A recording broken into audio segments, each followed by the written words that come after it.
los 10 minutitos de tolerancia para que puedan ingresar también los demás colegas.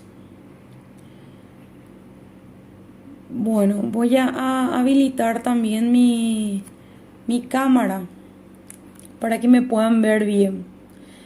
Disculpen, ahí atrás tengo algunos cables, ¿verdad? Por la necesidad estoy poniendo. Antes que nada me quiero presentar. Yo soy la abogada Natalia Ayala. Para los que no me conocen, soy organizadora de los talleres educativos y también tengo una especialización en didáctica. Soy funcionaria judicial. Antes que nada también quiero agradecerles a todos los colegas por la confianza, también al doctor, que es una persona bastante entendida en este ámbito civil. Y bueno, hoy vamos a empezar nuestra primera clase de lo que sería el tema de este curso, que es la actualización de juicios sucesorios. Bastante interesante, esperemos que marque un antes y un después de esta clase también y que nos pueda llenar de conocimiento, ¿verdad? Entonces, antes también quiero acotar un punto importante. No se preocupen por las grabaciones que yo les voy a estar facilitando, no se preocupen por los certificados, también en su momento les voy a estar avisando en el grupo. Y, eh, y con respecto a cualquier duda o alguna sugerencia, me pueden escribir nomás al privado. Y sin más preámbulos, le voy a ceder entonces la palabra al doctor Marcos Esperanza. Doctor, te cedo la palabra y vamos a estar atentos a tus conocimientos. Gracias, colegas. Muchas gracias, doctora Ayala. Buenas tardes para todos. Buenas tardes, doctora Ayala. Y, por supuesto, renovar el agradecimiento a la doctora que confía en nuestra posibilidad de expandir un poquito más nuestros conocimientos y a su vez que ustedes puedan ir asimilando algunas cuestiones que siempre son importantes. Bien, me presento también, soy el abogado Marco Esperanza, así como la doctora también tengo, en este caso tengo un posgrado en didáctica superior universitaria por la UNA, así como tengo también una maestría en Derecho Civil y Derecho Procesal Civil por la Universidad Americana, finalizada el año pasado. Y bien, también hay algunos proyectos que oportunamente irán cargando un poquito este currículum que está a vuestra disposición, en este caso al momento de la capacitación. Bien, hoy nos toca en suerte hablar de un tema, si bien de mucho auge. Justamente quería comentarles como anecdotario antes de iniciar el proceso, en una de estas revisiones que solemos hacer en materia jurisprudencial sobre el tema justamente del juicio sucesorio. En todas las circunscripciones de la República, o por lo menos la gran mayoría, uno de los juicios que más resoluciones arroja dentro del proceso jurisdiccional es el juicio sucesorio. Así que ninguna capacitación va a estar de más. Ninguna capacitación, y sobre todo ya que aquellos profesionales que consideren el campo de las sucesiones como un ámbito en el cual especializarse, considero que trabajo posiblemente no les faltará. Así que ese es un punto positivo para este ámbito del derecho civil, ya que sabemos que dentro de nuestro código que nos rige desde el año 87, tenemos al derecho sucesorio como un libro aparte, así como lo tenemos de familia, de obligaciones y contratos, derechos reales, entre todos. Así que lo primero que debemos ir viendo es, y justamente en conversaciones con la doctora, una vez que iniciamos este proyecto, habíamos indicado justamente un tema que dentro de todo es muy interesante, es nuestra currícula. ¿Y por qué fijarnos en nuestra currícula? Justamente al inicio del proceso.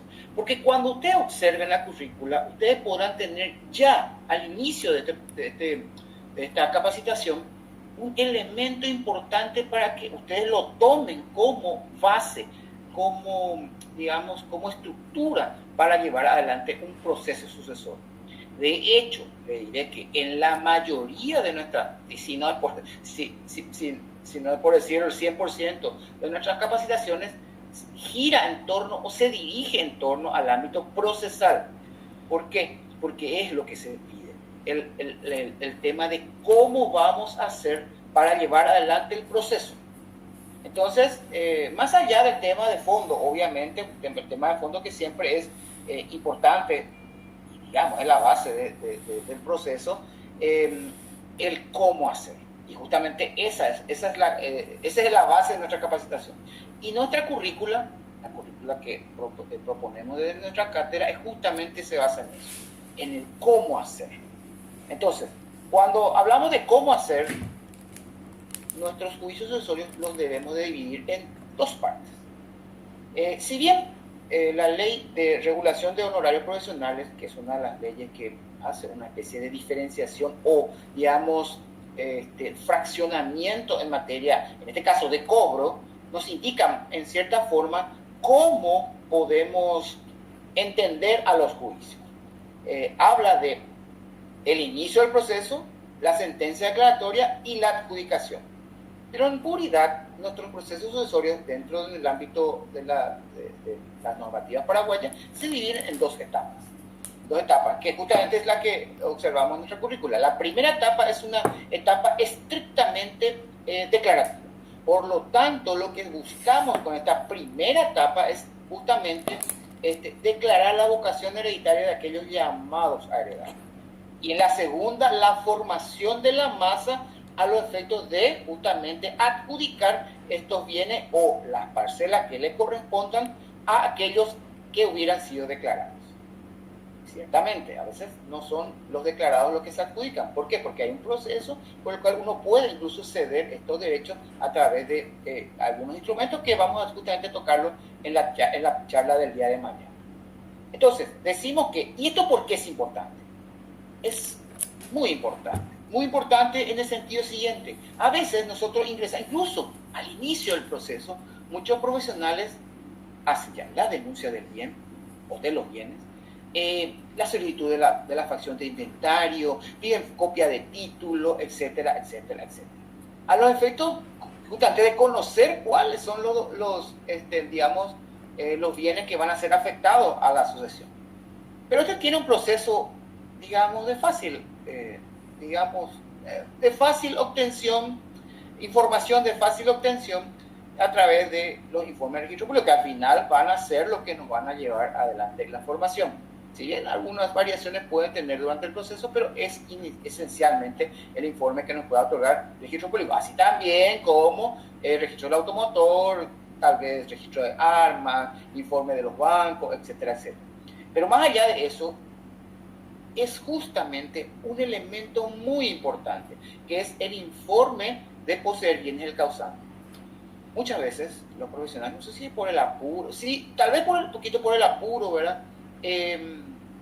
No quiero hablar del tema del conocimiento, pero a veces por el apuro, el profesional inicia el proceso sin la debida herramienta que es justamente el informe de poseer bienes del causante.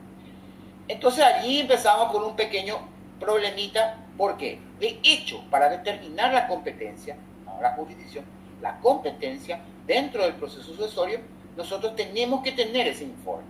Este informe nos arroja las siguientes opciones, que son iniciar el proceso con bienes o iniciar el proceso sin bienes. En este caso quiero ya justamente, ideal, si alguno te anota, lo van a anotar. Primer proceso es justamente este informe de poseer bienes el causante, y en realidad el informe es informe de no poseer bienes el causante, y ahí allí arroja si tiene o no viene ante los registros públicos. Bien, es un proceso que en puridad debería durar 10 días para su acceso, pero a veces se prolonga por cuestiones de recargo de trabajo de la Dirección de Registros Públicos, pero en realidad es el proceso obligatorio para justamente saber si tiene o no viene el causante. Bien, y también un tema importante es para saber, para digamos, no evaluar, sino que evaluar el costo que va a tener nuestro juicio sucesorio.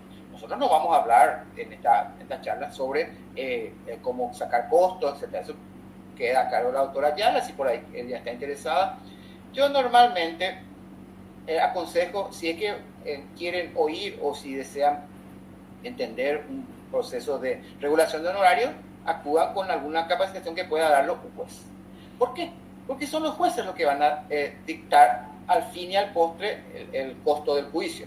Nosotros como profesionales podemos hacer todas las elucubraciones que consideremos oportunas, acudir a jurisprudencia, a doctrina, pero al final son ellos los que van a establecer. No así los procesos. Los procesos, es más, los procesos caen y eso lo tienen que tener también muy en cuenta. Disculpen que me extienda un poquito en esta introducción, pero siempre hay muchos detalles de los cuales hay que conversar, sobre todo en el tema sucesorio. Y cuando hablamos del proceso, el profesional es muy responsable. Y permítame hacer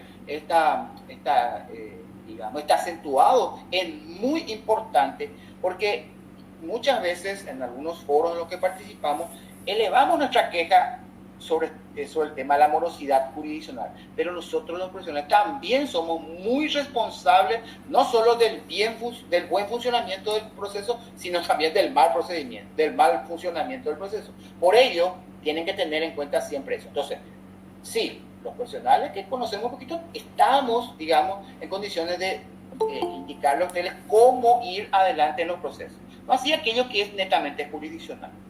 Decíamos esto por nuestro informe de poseer bienes del causante o de no poseer bienes del causante, que nos permite a nosotros también saber cuáles son los bienes afectados a la sucesión. ¿Por qué? Porque en ocasiones viene el cliente, se acerca y nos trae, aquí le traigo la copia del título de la casa de mi papá fallecido.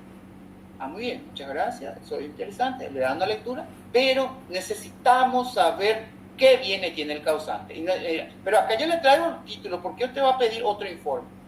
No, hay que solicitar. ¿Por qué? Porque en puridad, a medida que pasa el tiempo y las normas registrales van tomando diferentes ritmos, sobre todo, diferentes ritmos dentro del proceso legal paraguayo, hay que entender que los informes de registros públicos han tomado cierto protagonismo, incluso superior en algunos casos, a documentales que a los cuales podemos tener acceso. ¿Por qué? Porque el mercado es bastante dinámico. Hoy en día el causante puede ir hoy a transferir el inmueble y con una copia de título que obtuvo porque se le extravió en la casa el título, y luego de fallecido los herederos encuentran el título y dicen, acá está el título. Resulta que el causante ya lo había transferido. Entonces, ¿cómo vamos a nosotros? Y vamos y le proporcionamos al profesional el título que creíamos que todavía estaba vigente, y resulta que ya lo había transferido el causante. Entonces nos encontramos con una sucesión. Llegamos hasta declaración de heredero y allí solicitamos nuestro informe de registro público y nos encontramos con que se había transferido el bien. Por eso le hablo del protagonismo que tiene hoy en día un informe de los registros públicos. Entonces tenemos nuestro informe de poseer bien el causante para que nos puedan informar sobre qué bienes tiene el causante para el inicio del proceso, y a los efectos de tal situación determinar la competencia en razón principalmente al tema de la cuantía. Cuando hablamos del tema de la cuantía, porque estamos hablando de una nueva ley, bueno, no tan nueva, pero que es del 2018, que es nuestra ley 6059. Nuestra ley 6059 habilitó, dio competencia a los juzgados de paz para que estos puedan entender en los juicios sucesorios. Y aquí es que vamos a compartir nuestra primera placa, a los efectos de que podamos justamente hablar sobre el tema de nuestra ley 6059. Cuando hablamos de nuestra ley 6059 y en referencia a los juicios sucesorios, estamos hablando de que en su artículo 1, inciso tanto A como y principalmente B, habla de justamente que los juzgados de paz en lo civil, comercial, laboral de la niñez y de la adolescencia conocerán de los asuntos de la niñez y adolescencia civiles, comerciales o laborales en los cuales el valor del litigio no exceda el equivalente a 300 jornales mínimos legales, para actividades diversas no especificadas con exclusión de lo que se refieran, con exclusión, atención, al estado civil de las personas, al derecho de familia, convocación de acreedores y quiebras, las acciones reales y posesorias sobre inmuebles, salvo aquello que se planteen como motivo de una tercería dominio, de las acciones posesorias y acciones sucesorias de las propiedades rurales de hasta 50 hectáreas y las urbanas cuya evaluación fiscal no exceda de la cuantía atribuida a su competencia, que es la que está establecida en el inciso A, que es de 300 jornales. Perfecto. Entonces, hasta allí vamos a darle lectura a esto y decir que los juzgados de paz tienen la competencia para entender en los juicios sucesorios en donde la evaluación de los bienes no sobrepase su cuantía de 300 jornales. Y en las zonas rurales no sobrepasen las dimensiones de 50 hectáreas. ¿Esto qué quiere decir? Que juicios sucesorios en zona urbana se rige de acuerdo a la evaluación de los inmuebles del causante. Inmueble barra inmuebles. Y en las zonas rurales, aquellos que no sobrepasen 50 hectáreas. No la evaluación, la dimensión, o sea, la superficie. En las zonas urbanas, la evaluación, y en las zonas rurales, las dimensiones. No en las zonas urbanas, no en las zonas rurales la evaluación, aunque esta fuera un caso específico. En el caso de que en la zona rural haya un inmueble cuyo valor fiscal sea menor a 300 jornales y superior a 50 hectáreas, significa que va a tener que ir al juzgado de primera instancia, porque lo que se tiene en cuenta es la dimensión y no la evaluación. Y viceversa, si en una zona urbana tenemos un inmueble con 60 hectáreas, pero su valor fiscal es inferior a 300 jornales, el juzgado de paz de esa circunscripción es la que va a entender en esa sucesión. Yo creo que para ordenar un poquito nuestra charla, vamos a decir que cualquier consulta la pueden dejar en el chat y allí vamos a seguir conversando sobre esta cuestión. Entonces tenemos ya competencia materia. Entonces, ahora vamos a irnos a jurisdicción. Pero, ¿cómo hacemos cuando el causante nos trae nosotros solicitamos el informe al registro público y arroja que tiene bien? ¿Cómo hacemos para obtener esa evaluación fiscal?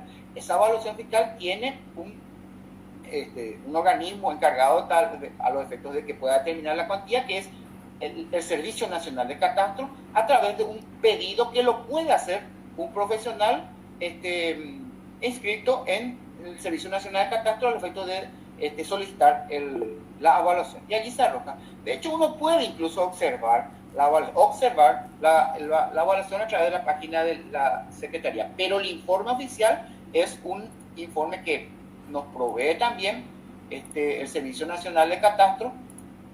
Les voy a mostrar, por aquí tenemos, aquí tenemos. Este es el informe de catastro, a través del cual nosotros podemos tener el valor fiscal. Si este hubiera sido un inmueble afectado a la sucesión y hubiera ido siendo el instituto de Ñemby, bueno, aquí vamos a ir justamente a jurisdicción, muy interesante nos toca. No va a ir al juzgado de Ñemby, el juzgado de paz de Ñemby, porque es de 3 millones. Irá a la jurisdicción del último domicilio del causante, aunque este bien estuviera en Ñemby. Claro, en ocasiones puede darse el caso de que coincida, ¿verdad? Coincida que el causante vive en el inmueble que está el inmueble donde vive es suyo, de su titularidad, y permite evaluar este inmueble y coincide con ser el último domicilio del causante. Ahora bien, de cualquier forma tenemos que hacer un análisis del tema de jurisdicción. ¿Por qué? Porque de cualquier forma, el tema de la jurisdicción es un tema muy importante. A lo mejor en ocasiones nos encontramos con situaciones en las cuales no se le da la debida importancia, no se le da la debida connotación al tema de la jurisdicción, porque decimos, pero todo el tiempo vivía ahí. ¿Y dónde surge normalmente y lastimosamente en nuestro país el tema de la confusión en la jurisdicción. Cuando debido a... Ustedes pueden observar la placa. Bien, entonces vamos a volver a intentar compartir la placa. A veces no quiere compartir la placa que justamente estaba viendo de hoy cuando estábamos probando con la doctora. A ver, petición de administración. Si no fue nuestra placa, va a ser. No, acá. Pero ahí, a ver. Ahí vamos a ver si podemos. Si nos permite abrirla.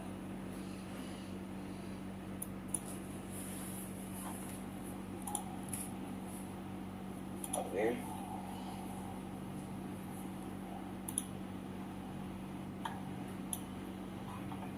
De cualquier forma, le iba diciendo el tema de nuestra jurisdicción. Allí creo que se ve, ¿verdad? Bien.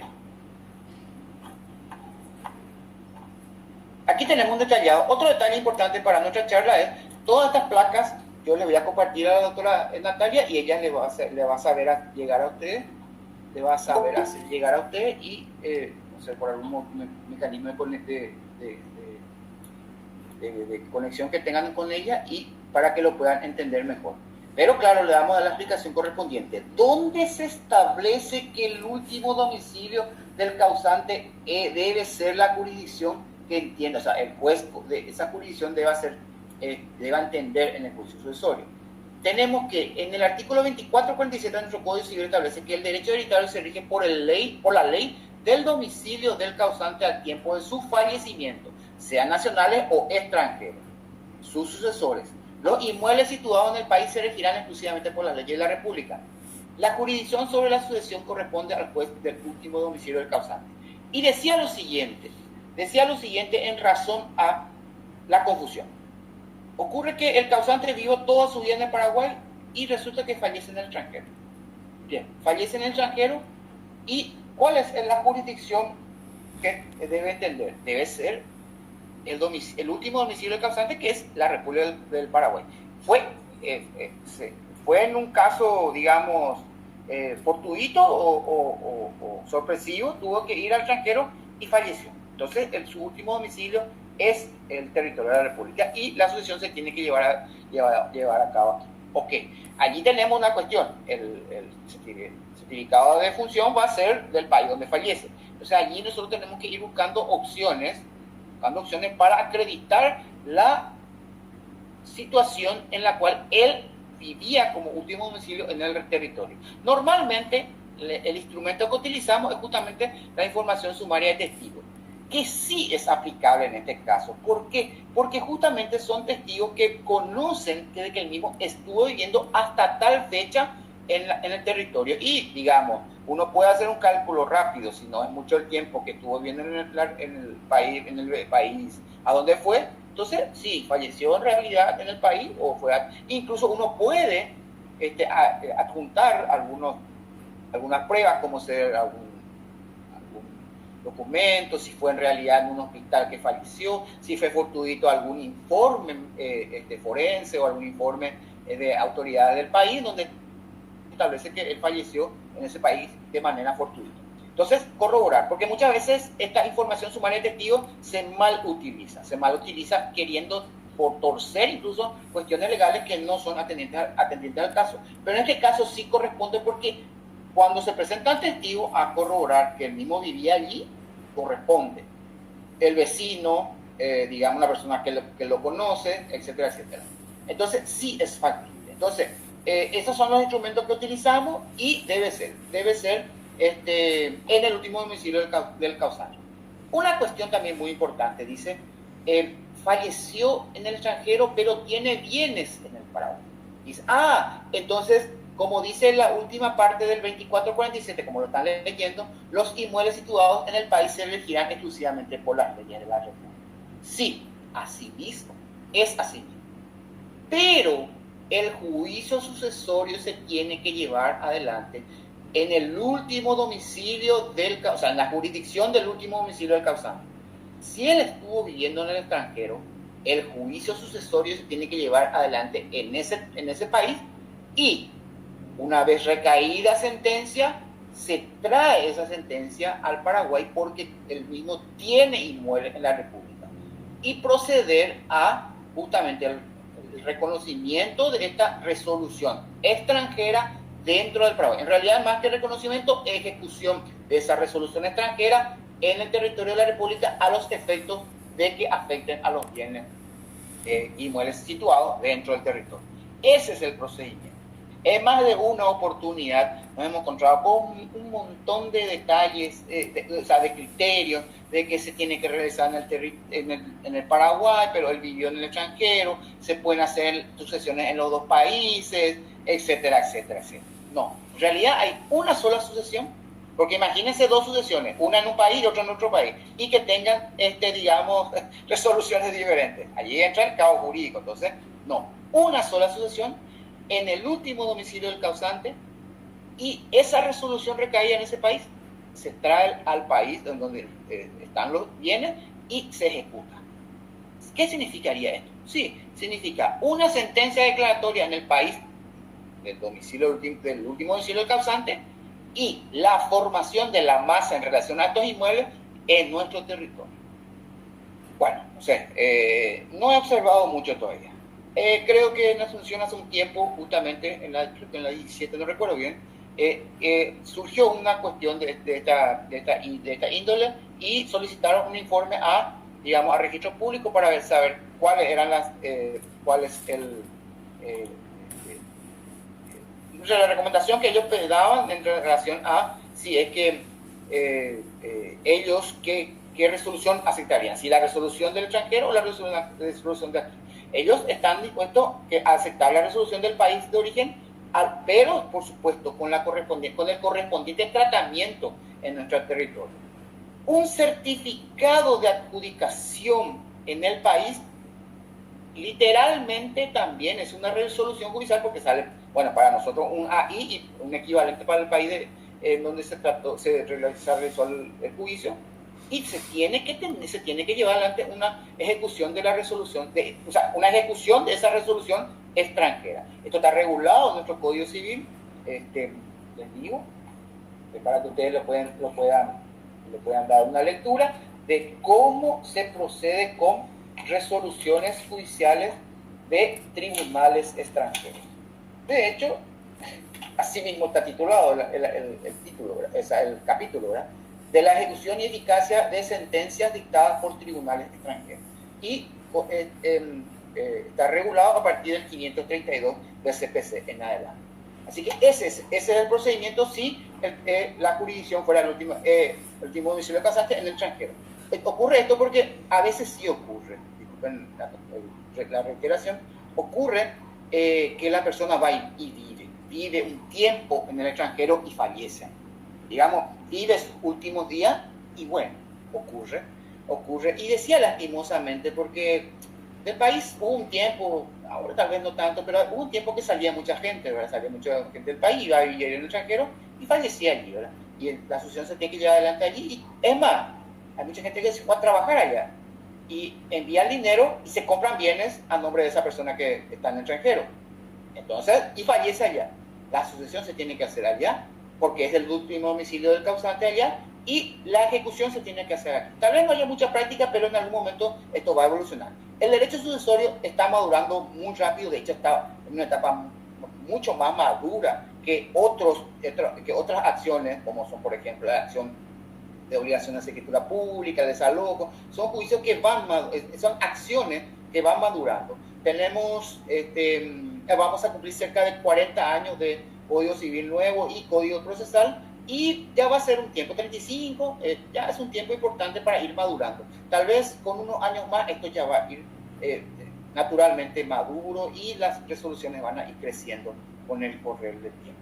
Entonces tenemos determinado jurisdicción, competencia a los efectos de determinar. Tenemos nuestro inicio del proceso con un informe de posibilidad del causante, una evaluación del Servicio Nacional de Catastro, y cómo determinamos la vocación hereditaria de los llamados a heredar e interesados en abrir el proceso. A través de dos mecanismos. decirlo de una forma. Uno es el instrumental o documental y el otro es la declaración o sentencia judicial. ¿Y qué significa esto?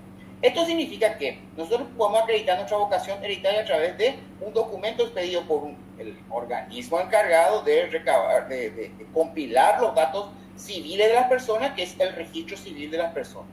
Y estos expiden un documento que es el certificado de nacimiento. Y este certificado de nacimiento es una especie de reflejo de lo que está en el acta. Hay una especie de reflejo, porque no tiene todos los instrumentos necesarios, pero para los usos normales cuenta con todos los documentos. Y este certificado del nacimiento, en realidad certificado de acta de nacimiento, es que nos permite a nosotros avalar la vocación hereditaria del llamado a heredar. A veces justamente acudimos al acta porque en ese certificado no está todo establecido, o sea, todo lo que se requeriría establecer y con el tiempo, o sea, digamos que esa acta, acudiendo a esa acta nos permite tener más conocimiento. Creo que se le da la mano. Justamente, vayan, digamos, haciendo sus consultas, porque entiendo que a veces, para evitar que se nos pase mucho, se nos olvide la consulta, entonces van escribiendo en el chat y vamos a ir evacuando estas respuestas al final de la... No, al final no, sino que vamos a dar un espacio para evacuar esta consulta. Y incluso ustedes pueden extender todo lo que quieran en referencia a la consulta. Ahora bien, estábamos hablando de cómo acreditar la vocación hereditaria y decíamos documental y también una declaración del juez. En los casos en los que no tengamos este instrumento, ¿en qué momento ocurre esto? Y esto ocurre, por ejemplo, principalmente, diría casi exclusivamente, en dos momentos, a través de dos, digamos, acciones que se presentan contra la sucesión, que son el reconocimiento de la existencia de una unión de hecho o matrimonio aparente equivalente a un matrimonio, o sea, la unión o convivencia de dos personas y en la cual no se logró tener un documento o no se consolidó a través de una instrumental o documental la existencia de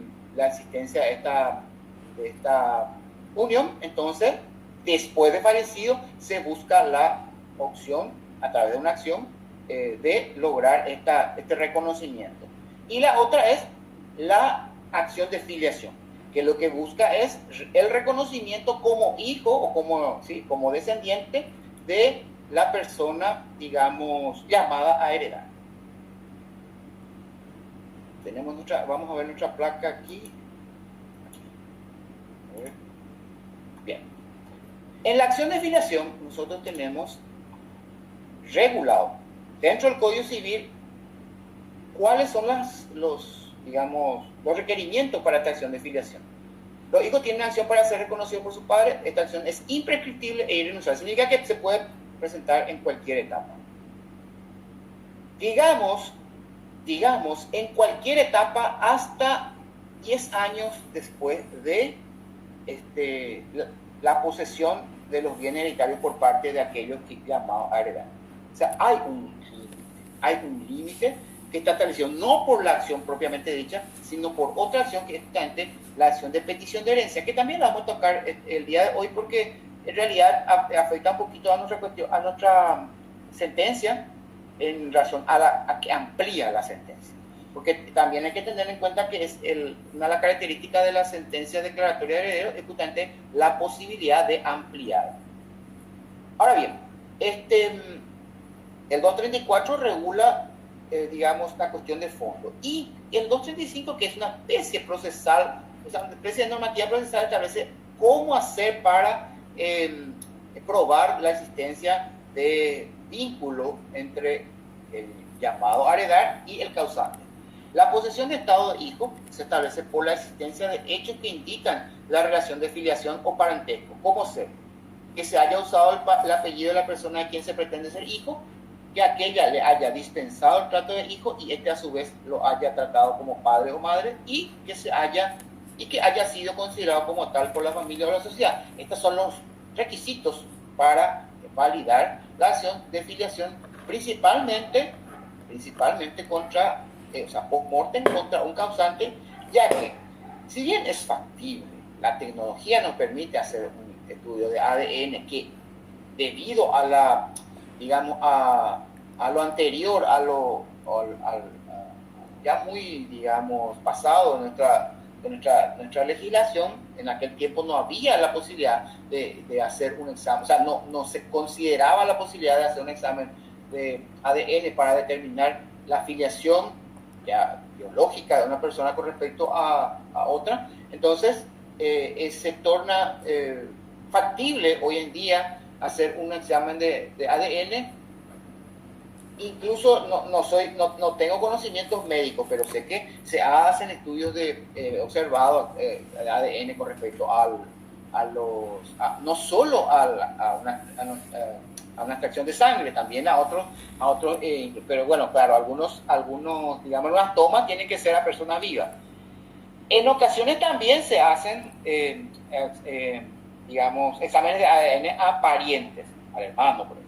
O sea, hermano que sabe que está reconocido como hermano.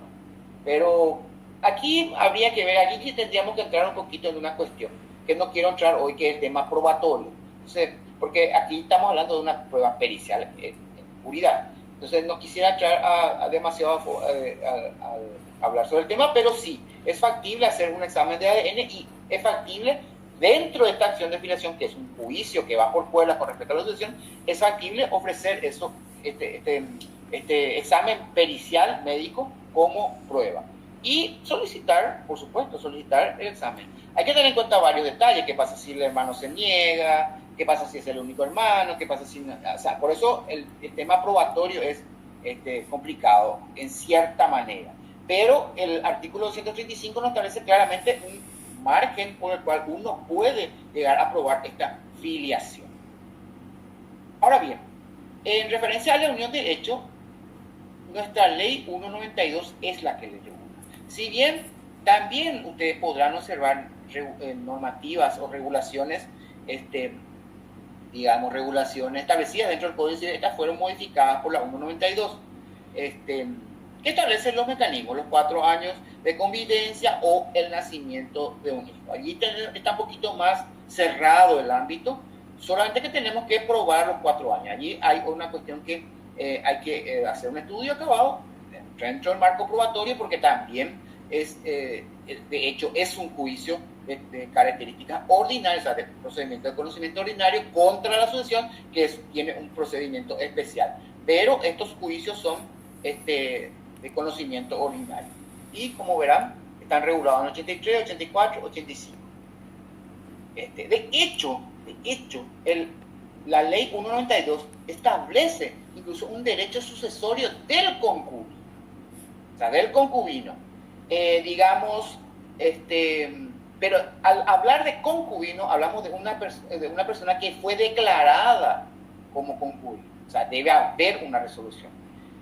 Cuando nosotros hablamos de una acción de reconocimiento de matrimonio aparente, debe ser reconocimiento de matrimonio aparente, ya que es unilateral. Es también una diferenciación que hay que tener en cuenta, que no corresponde al juicio sucesorio, pero es importante conocerlo. El reconocimiento de matrimonio aparente es cuando lo plantea uno solo de los cónyuges, o sea, una sola de las partes, y el reconocimiento de la unión de hecho o concubinaria es la que lo realizan los dos convivientes de manera, digamos, conjunta, ante el juzgado de paz. Y el matrimonio aparente sí ya lo estudia un juez de primera instancia y, como les decía, es unilateral. Por ello que el juicio contra la sucesión va a ser un juicio de reconocimiento de matrimonio aparente, porque es unilateral, ya que la otra parte ya falleció. Ahora, en este caso estamos hablando de derecho a sucesión del concubino ya declarado o ya reconocido. Y está regulado en el 91, 92 y 93. Bien, entonces teníamos que documental, certificado de nacimiento y acciones, que son dos acciones, principalmente dos acciones, que son el reconocimiento de la unión de hecho o matrimonio aparente y la acción de filiación contra la sucesión. Entonces, allí tenemos la modalidad que nos permite a nosotros determinar la vocación hereditaria de los llamados hereditarios. Esto es así entonces. Nosotros teníamos el inicio de nuestro proceso. Informe de poseer bien el causante, la evaluación del mismo para determinar la competencia. Presentamos el juicio con, por supuesto, un documento que avale el fallecimiento del causante, que en este caso es el certificado de defunción. Ahí se cierra. Por supuesto, nosotros tenemos que, digamos, avalar nuestra vocación hereditaria. Entonces es allí que nosotros presentamos el certificado de nacimiento, que es un certificado del acta de nacimiento. Y en ese caso en particular, en algunos casos en particular, como no tenemos certificado de nacimiento o certificado de matrimonio que avale el vínculo, tenemos que realizar un proceso que se denomina, una acción que se denomina acción de filiación o acción de reconocimiento de matrimonio aparente, para determinar la vocación hereditaria. Cuando sale la primera cosa, y presentamos el juicio, presentamos los juicios accesorios que van por cuerda, o en su defecto ya presentamos los documentales y solicitamos se declare heredero a los llamados a heredar, o que se presenten. En este caso en particular tenemos lo siguiente. La primera providencia nos ordena ya la publicación, nos ordena la solicitud de un detalle importante, que es nuestro un informe de registro público de que el causante haya dejado testamento. Les diré una cosa, nosotros podemos solicitar, incluso ya antes de iniciar el proceso, este informe a través de justamente un formulario, un formulario que es el formulario 6. El formulario 06 del registro público, que es el mismo formulario con el cual uno solicita el informe, aquí informe, de no poseer bienes inmuebles registrados a nombre de la persona. Pero también nosotros podemos solicitar un informe de haber otorgado testamento previo al inicio del proceso.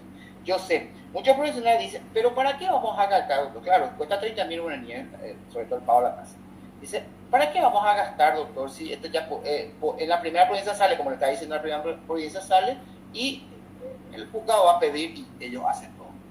Primero, el informe de no poseer bienes inmuebles, el causante, es justamente, le decía, a los efectos de determinar la competencia. Tenemos que determinar la competencia. Ahora bien, no solo es para determinar la competencia, es demasiado importante para saber que tiene el causante como bienes inmuebles. Inmuebles, reitero. Yo les mostré la regulación que establece cómo determinar la competencia. No incluye bienes muebles, entiéndase vehículos, no lo incluye. Así que cuando un juzgado eventualmente les pida a ustedes traigan el informe de registro del automotor para saber qué bienes muebles de uso que requieren una administración, requieren curatela en el caso por ejemplo, de obras de arte, requieren el cuidado necesario, la designación de un administrador inmediatamente. Sí, en esos casos sí justifica la realización de la facción de inventario, pero obligación es con posterioridad a la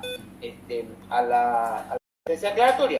A veces surge un poquito esta confusión por el tema. Existe un juicio en el cual también se tiene que llevar adelante una facción de inventario, en la cual sí es obligatorio realizarlo porque la ley lo establece así, que es la disolución de los bienes de las comunidades conyugales. Y allí sí es obligatorio hacerlo antes de pero no es compulsorio. Pero recuerden que incluso el juicio de disolución se rige subsidiariamente por las reglas de la sucesión. Pero en ese ir y venir de normativa es que a veces se confunde. Obligatoriamente es después después, a los efectos de formar la masa. Y antes no, pero recuerden lo que decía, pueden darse casos en los cuales estos bienes muebles requieran una protección de la importante, entonces, libre relación, la designación de digamos, depositarios obligatorios para el cuidado, etcétera, etcétera. En esos casos sí, pero obligatoriamente ya les leí lo que dice nuestro artículo 741, que es lo que el juez obligatoriamente en esa primera providencia nos va a ordenar. Lo realizamos y queda, digamos, una vez transcurrido el plazo establecido en la 741, queda, en el 741 en el primer párrafo, queda ya, digamos, a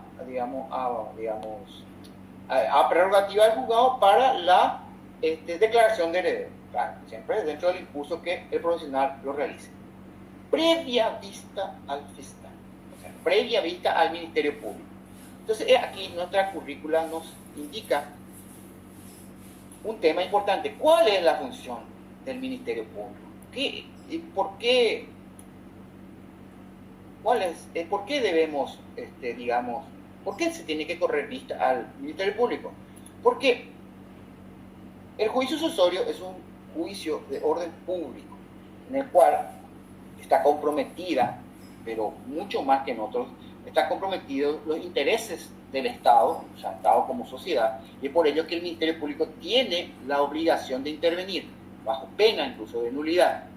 Habla el 742 de lo siguiente, declaratoria de herederos. Cumplido el plazo y los trámites a que se refiere el artículo anterior y acreditado el derecho de los sucesores, que es todo este proceso que nosotros nos estamos refiriendo, el juez dictará sentencia declaratoria de herederos previa vista al Ministerio Fiscal y al pupilar en su caso, eventualmente que pudiera darse el caso de menores, o sea, intereses de menores. El artículo 40 del Código Procesal Civil establece lo siguiente: el Ministerio Público ejerce la acción civil, que está diciendo, conforme a lo dispuesto por la Constitución y las leyes.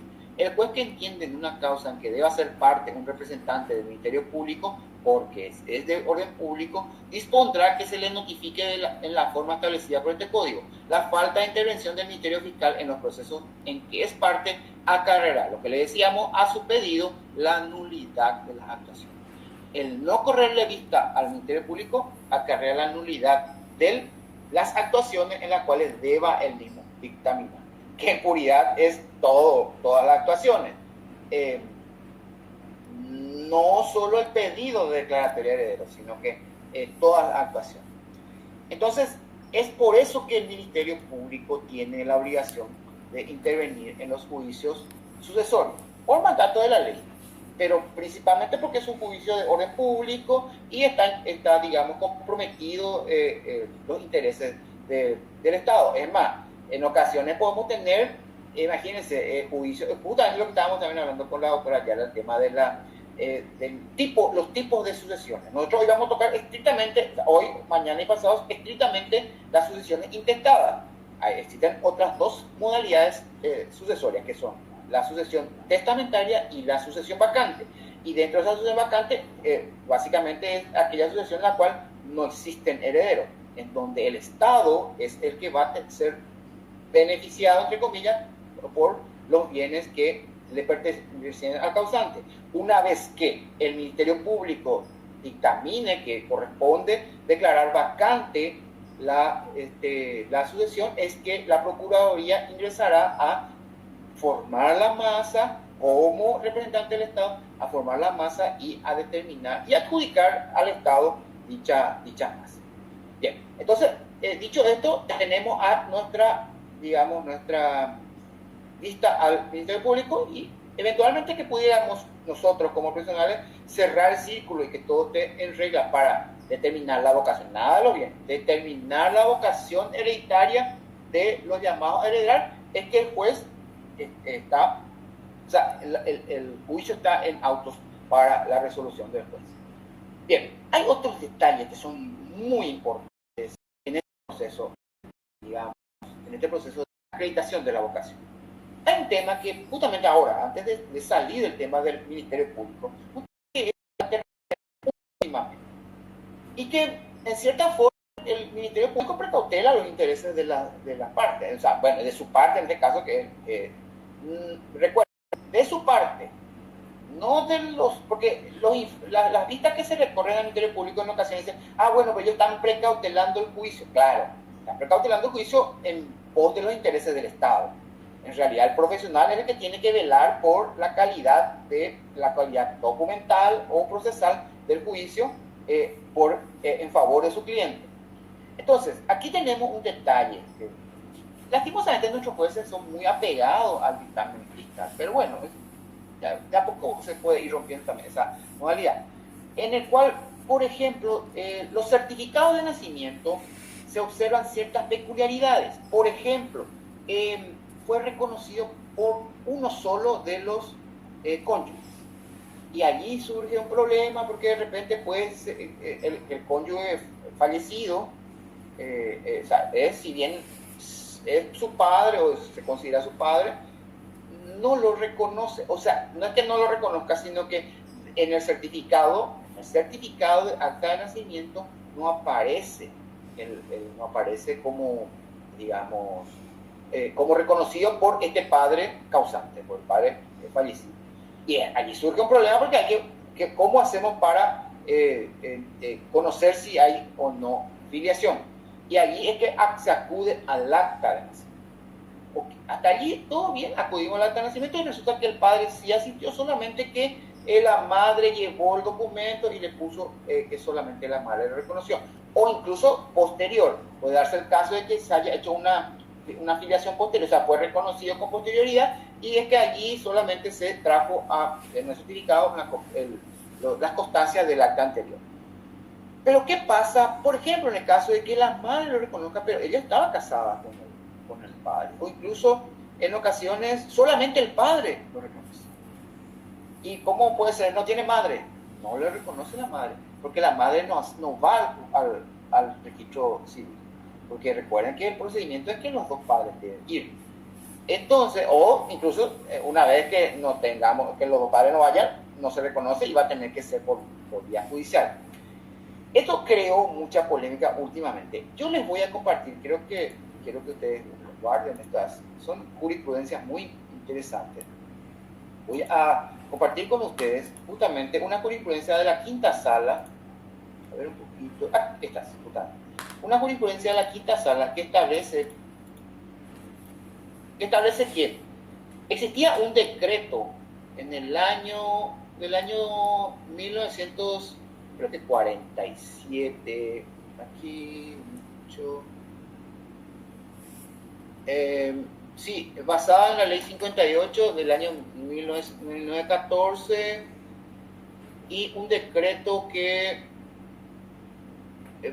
validaba esta ley, en la cual exoneraba, por decirlo de alguna forma, sí, de 1947,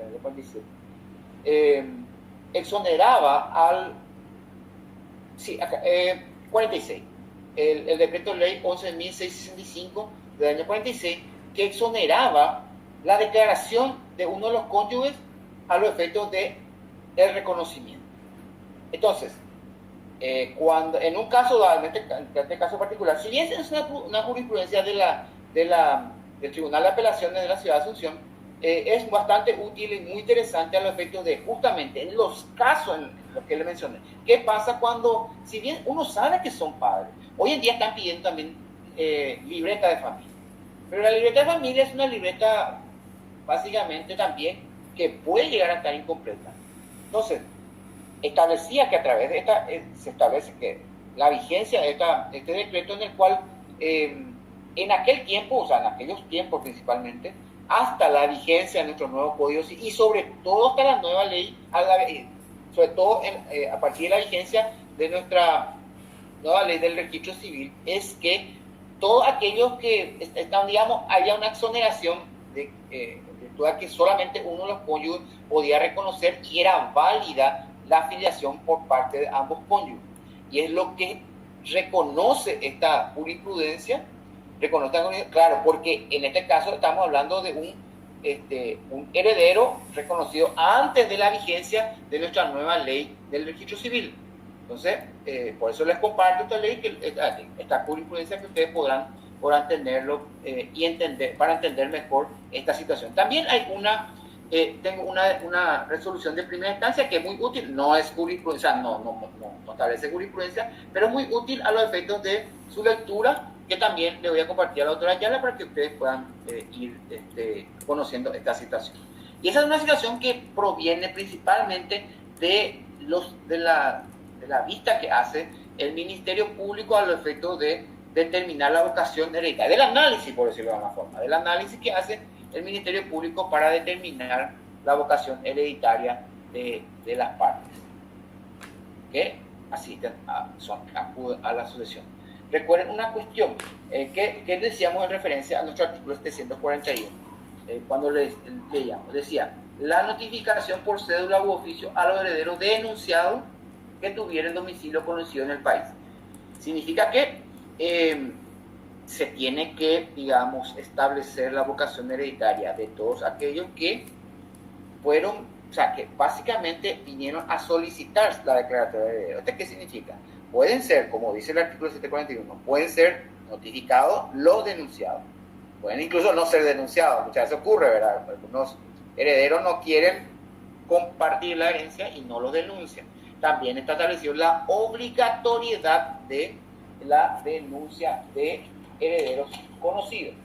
Incluso si no se hace, si no se establece esa, si no se denuncian estos herederos, el Ministerio Público no da, digamos, visto bueno para la declaratoria de heredero, así como tampoco si no manifiestan, claro, bajo declaración jurada, de que no conocen la existencia de otros herederos. Hay que tener en cuenta esos detalles. Por ello, si se conoce, se notifica. Si se presentan, se presentan. Si no se presentan, significa que no vienen a, digamos, acreditar su vocación hereditaria.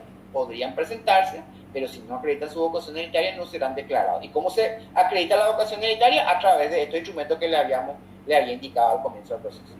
Entonces tenemos la función del Ministerio Público, cuál es la intención cuál es el objetivo de la intervención del Ministerio Público, y una vez cerrado este proceso es que tenemos ya cerrado el ciclo para la sentencia declaratoria de herederos. Bien, nuestro currículo también nos obliga a hablar de un tema que, si bien a lo mejor lo vamos a volver a tocar en otro caso, pero como estamos hablando justamente de nuestra sentencia, es el tema de la ampliación de esta sentencia declaratoria. Una vez que tengamos, ¿qué pasa con la posibilidad de que se presenten nuevos, o de que existan nuevos herederos? Justamente, no los notificamos y no se presentaron y se presentan después. Bien, entonces tenemos una cuestión. Vamos a diferenciar bien dos cuestiones. Una cuestión es la petición de herencia y otra cuestión es la ampliatoria de heredero. La ampliatoria de heredero se da en cualquier etapa del proceso antes de la adjudicación.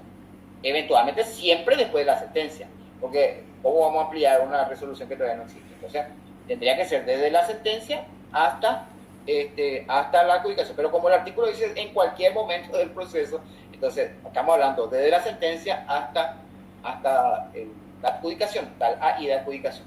Posterior a ello, ya procede la petición de herencia, porque en puridad el proceso sucesorio culmina con este AI que arroja un certificado de adjudicación.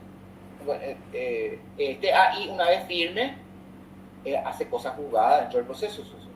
Ciertamente, con la petición de herencia parecería como que no es del todo cosa juzgada. Sí, es factible, pero es una cuestión muy puntual. La petición de herencia tiene un plazo prescripcional, tiene requisitos que ya, digamos, incluso mayores requisitos que la simple ampliatoria, o sea, el simple pedido de ampliatoria de herederos. El artículo 342 dice: declaratoria de herederos, cuando cumplido el plazo y los trámites que se refiere al artículo anterior y acreditado el derecho de los sucesores, que todo lo que habíamos dicho, después dictará sentencia declaratoria de herederos previa vista al Ministerio Fiscal, que es lo que decíamos. ¿Cuáles son los efectos de esta declaratoria? La posesión de la herencia. Bien, si bien la posesión de la herencia también surge a partir del fallecimiento del causante, es también, con su permiso vamos a ir a un comentario que hace el doctor, justamente el doctor Miguel Ángel Pangracio, en su obra Código Civil, comentado justamente sobre el tema de la posesión de la herencia, que en puridad es muy importante entenderlo, porque justamente cuando le decíamos, dice, la sentencia de declaratoria de herederos hará posesión efectiva de los bienes, digamos, de los bienes afectados a la sucesión. Pero ¿qué dice nuestro artículo 2446? Desde la muerte del causante, no de la sentencia, desde la muerte sus herederos le suceden en sus derechos efectivos y en los eventuales. Son poseedores de lo que su autor poseía aún antes de ejercer efectivamente el derecho sobre cosas hereditarias. El heredero que sobrevive un solo instante del causante transmite la herencia a sus propios herederos. ¿Y qué dice el comentario del doctor Miguel Ángel Palacio? Dice, con la muerte del causante se produce la transmisión de los bienes a favor del heredero. Pues es un poquito arriesgado, la transmisión de los bienes. No solamente la posesión, sino la transmisión, bajo características de aparente dominio. Pero esta transmisión, para que surta efecto, plenos efectos jurídicos, debe tramitarse por el procedimiento sucesorio en el juzgado de primera instancia en lo civil. En aquel tiempo, antes de la vigencia de la ley 6.059, era solamente competente el juzgado de primera instancia, para que pueda consolidar el derecho transmitido. Consolidar, ya ahí hace una pequeña aclaración.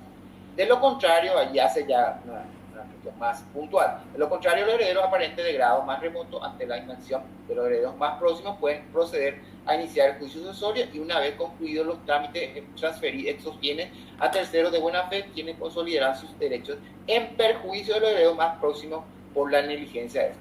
Lo que dice es que básicamente puede presentarse otro, abrir la sucesión, adjudicarse los bienes y en perjuicio de aquel que realmente tenía que haber sido llamado a heredar. Justamente hace esa aclaración a los efectos de entender este artículo del cual hablaba, ¿verdad? En nuestro artículo 743, que son los efectos de la declaratoria. Los efectos de la declaratoria es que consolida la transmisión de esos bienes. Si bien con el fallecimiento del causante se transmiten los derechos y obligaciones del mismo, es con la sentencia que se consolida esta declaratoria. Aún sin decisión expresa, la declaratoria de heredero otorgará la posesión de la herencia. Posesión, no dominio, posesión. A quienes la tuvieren por el solo hecho de la muerte del causante de acuerdo a las disposiciones del Código Civil, que es lo que decía 2445. Entonces, tenemos que esos son los efectos de esta declaratoria. Y el 744 establece ampliación de la declaratoria, de esa declaratoria. La declaratoria de heredero podrá ser ampliada en cualquier estado del proceso a petición de parte legítima, que es lo que le decía. Sí, a petición en cualquier estado, pero desde la sentencia declaratoria. No podemos ampliar algo que no está declarado todavía. Ampliación, y aquí habla de la ampliación con posterioridad a la adjudicación, y que es justamente uno de los requisitos de la petición de herencia. Si con posterioridad de la adjudicación se presentare algún heredero, el juez ampliará a su favor la declaratoria, si correspondiere, claro, si acreditare su vocación, previo traslado a los demás herederos. Si hubiese oposición, el interesado deberá deducir la acción ordinaria correspondiente, que es la petición de herencia. Es por eso que hay una oportunidad para este heredero, si es que los demás herederos, digamos, dan su acuerdo. Entonces, porque el artículo establece que solamente en los casos de oposición es que se planteará la petición de herencia. Y aquí es que surge una cuestión. Uno puede, lastimosamente, encontrarse con la oposición de aquellos que fueron adjudicados. En ocasiones suele ocurrir. No sé si la mayoría o la minoría, pero suele ocurrir que hay oposición. Y la petición de herencia se presenta, pero ha transcurrido los 10 años desde justamente la posesión efectiva de estos bienes por parte de aquellos llamados a heredar en detrimento de este llamado a heredar. Compete la acción de petición de herencia para reclamar los bienes de la herencia detentados por quienes lo tienen a título de sucesor del causante. Procede la petición de herencia contra el que ha sido declarado heredero, sea para excluirlo de la sucesión o para ser reconocido como coheredero participante.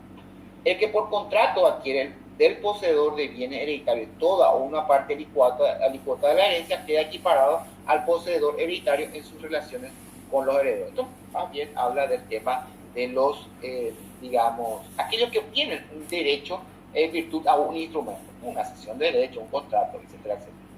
Entonces, tenemos que hay una oportunidad para este heredero, que si es que los demás herederos manifiestan su acuerdo para que el mismo sea adjudicado.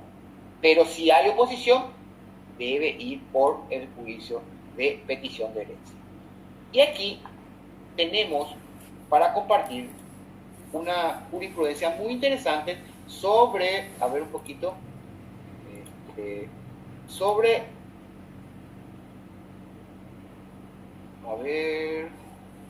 sobre la prescripción de la petición de herencia. Esta es una resolución de 2011 de la quinta sala. De la quinta sala, que nos da un panorama sobre el plazo prescripcional de esta acción de petición de herencia. Que también es muy interesante, yo le voy a compartir a la doctora Ayala para que les haga llegar a ustedes. Bien, dicho esto, vamos a cerrar justamente algunos detalles interesantes. Algunos detalles interesantes que son siempre justamente muy interesantes para la redundancia. Aquí, por ejemplo, esto lo voy a compartir. Esta es una primera providencia de un juicio sucesorio en el cual no se presentó aquel documento del cual le hablaba, que es nuestro informe de poseer quién es el causante, sino simplemente viene una persona y denuncia unos bienes como, digamos, bajo titularidad del causante. Puede llegar a adjuntar un título, una copia de título, sí, pero eso no da una fe del 100%, una verosimilitud del 100% de que el mismo sea titular del inmueble. Y entonces, el documento válido es ese informe de poseer bien el causante, pero, como les digo, en ocasiones, incluso aquí ustedes se darán cuenta que el propio ente jurisdiccional, digamos de manera perniciosa, porque estamos hablando de un juzgado de primera instancia, recibe un pedido y no requiere que dé cumplimiento a lo establecido en el artículo 1, A y B de la 6.059, que acredite a prima facie la competencia del juzgado de paz o en su defecto de primera instancia a través de algún documento, y el único documento válido es ese informe de poseer bien el causante expedido por los registros públicos, sino que él mismo se hace cargo de ello y establece un mecanismo que es el de oficiar a los registros públicos para que informen no solo la titularidad, sino que también libra oficio a catastro para que avalúe el bien. O sea, el juzgado está haciendo el trabajo de acreditar. ¿Y qué pasa en el caso de que no sea el juzgado competente? Y resulta que sí se declara competente, porque al determinar, téngase por ventaja recurrente y por constitución de decisión, él da inicio al proceso. Ciertamente, puede con posterioridad declinar, pero no es un proceso saludable. El juez debería sacar un previamente, antes de dar inicio al proceso, un previamente. Preséntese los documentos que corresponden y no tomarse la prerrogativa, el trabajo de determinar si corresponde o no a su juzgado entender en la causa. Digamos que se pueda cumplir y que estos bienes estén bajo cuantía, a través de la determinación de la evaluación, se puede determinar la cuantía y puedan, incluso podemos estar hablando de un inmueble rural, y el juez solicita informe a catastro para evaluación. ¿Qué pasa si es rural? En el informe, si vamos a mirar nuestro informe, justamente vamos a salirnos de la duda. El informe determina las dimensiones. Ustedes ven aquí en el informe de evaluación fiscal, porque hay uno que es provisión de datos. Ustedes leen aquí la determinación de las dimensiones. Ahora bien, ¿cómo el juez sabe si es rural o si es urbano? Con el pedido que realiza. Aquí no. Ciertamente, el registro público va a ordenar, va a pedir un informe y allí se va a determinar si es rural o urbano, porque tiene la característica. O sea, registro público tiene la característica, pero resulta que también tira oficio a catastro para evaluar. Pero ¿qué pasa si es rural? O sea, por eso que es importante ser formal en el derecho. El mismo, ya, y dice, no, pero no importa, vamos a oficiar y vamos a ver, no te preocupes, doctor, vamos a hacer, y no importa, y declino nomás la competencia, si es que es rural y es menor, y si la cuantía no. Pero no pasa por allí, el juez debe determinar de manera correcta el procedimiento. El procedimiento es un previamente y determinar las condiciones del inmueble para determinar justamente en este caso su competencia. Pero le voy a compartir para que ustedes puedan tener un análisis de la cuesta del tema. Y a ver, un poco justamente estaba viendo otro, porque son varias resoluciones muy importantes las que estoy compartiendo. Y a ver, era... un detalle importante, del cual no me referí. Cuando no hay bienes, justamente, cuando no hay bienes y el informe de no poseer bienes, el causante arroja esa conclusión, corresponde al juzgado de primera instancia entender en el juicio sucesorio. Y a su vez, si hay bienes, ya en virtud de la cuantía, o si es rural, en virtud a la dimensión.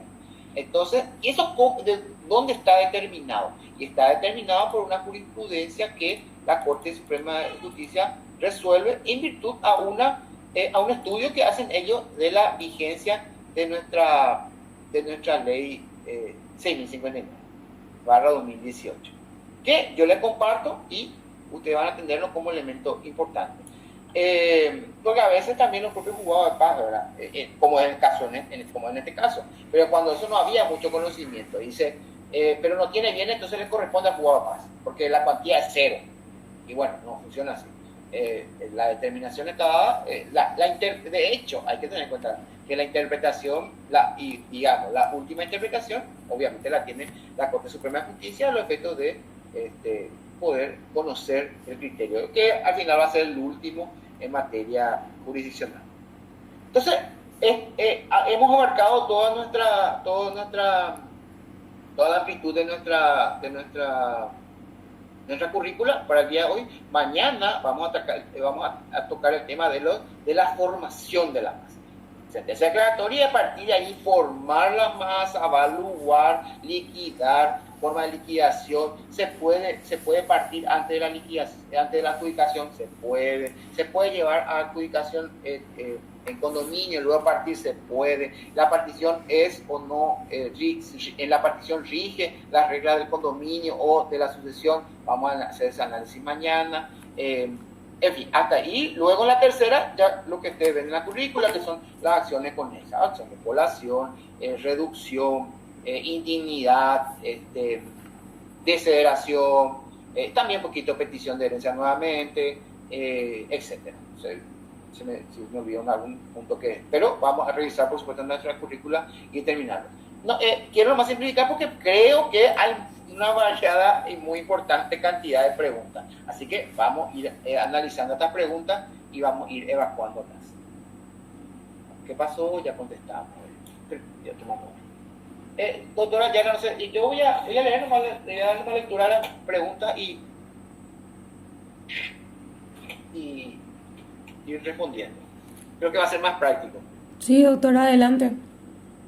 Cuando no tiene bienes debe ser en primera instancia justo lo que habíamos dicho. ¿Y de dónde surge esto? De la interpretación que hace la Corte Suprema en referencia a si no hay bienes corresponde a primera instancia. Y allí vamos a compartir, la doctora ya le voy a enviar la resolución para que ustedes lo puedan tener. ¿Qué pasa si según la sucesión el último domicilio en el extranjero los herederos llegan a ser otros? ¿Qué pasa si según la sucesión del último domicilio en el extranjero los herederos llegan a ser otros? No, pero por eso justamente, y es una buena pregunta y es lo que le decía, tiene que ser una sola sucesión, no puede haber una sucesión en un país y otra sucesión en otro país, uno herederos y en otra otro, no, una sola sucesión, sentencia declaratoria, y la ejecución se realiza, la ejecución por llamarlo de alguna forma, la realización, algunos lo llaman realización de la sentencia en realidad es realización de los bienes. dentro del país en donde se encuentran estos bienes. Sentencia declaratoria en otro país, inmueble en el país, entonces corresponde la realización de esa sentencia dentro de nuestro país.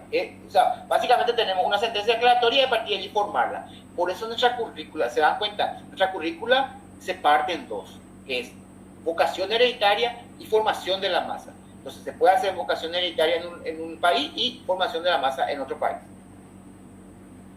Entonces allí no hay forma de que hayan otros herederos.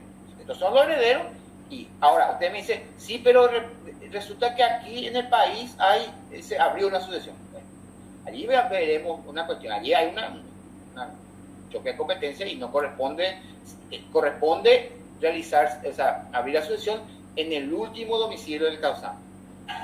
Bueno, usted me dirá, bueno, pero aquí se abrió y llegamos a esta sentencia. Y allí veremos la validez o eficacia de dicha resolución. Es decir, es una cuestión amorfa fuera de lo formal, ¿verdad? Cuando se abre en forma simultánea la sucesión de dos esposos y los mismos en el certificado de función son ciudades distintas, ¿cuál es la jurisdicción y dónde se hace el inventario? Bien, buena pregunta, muy interesante. Vamos a hacer el análisis. Tenemos dos esposos y cómo vivían apartados. Bueno, pero puede ocurrir.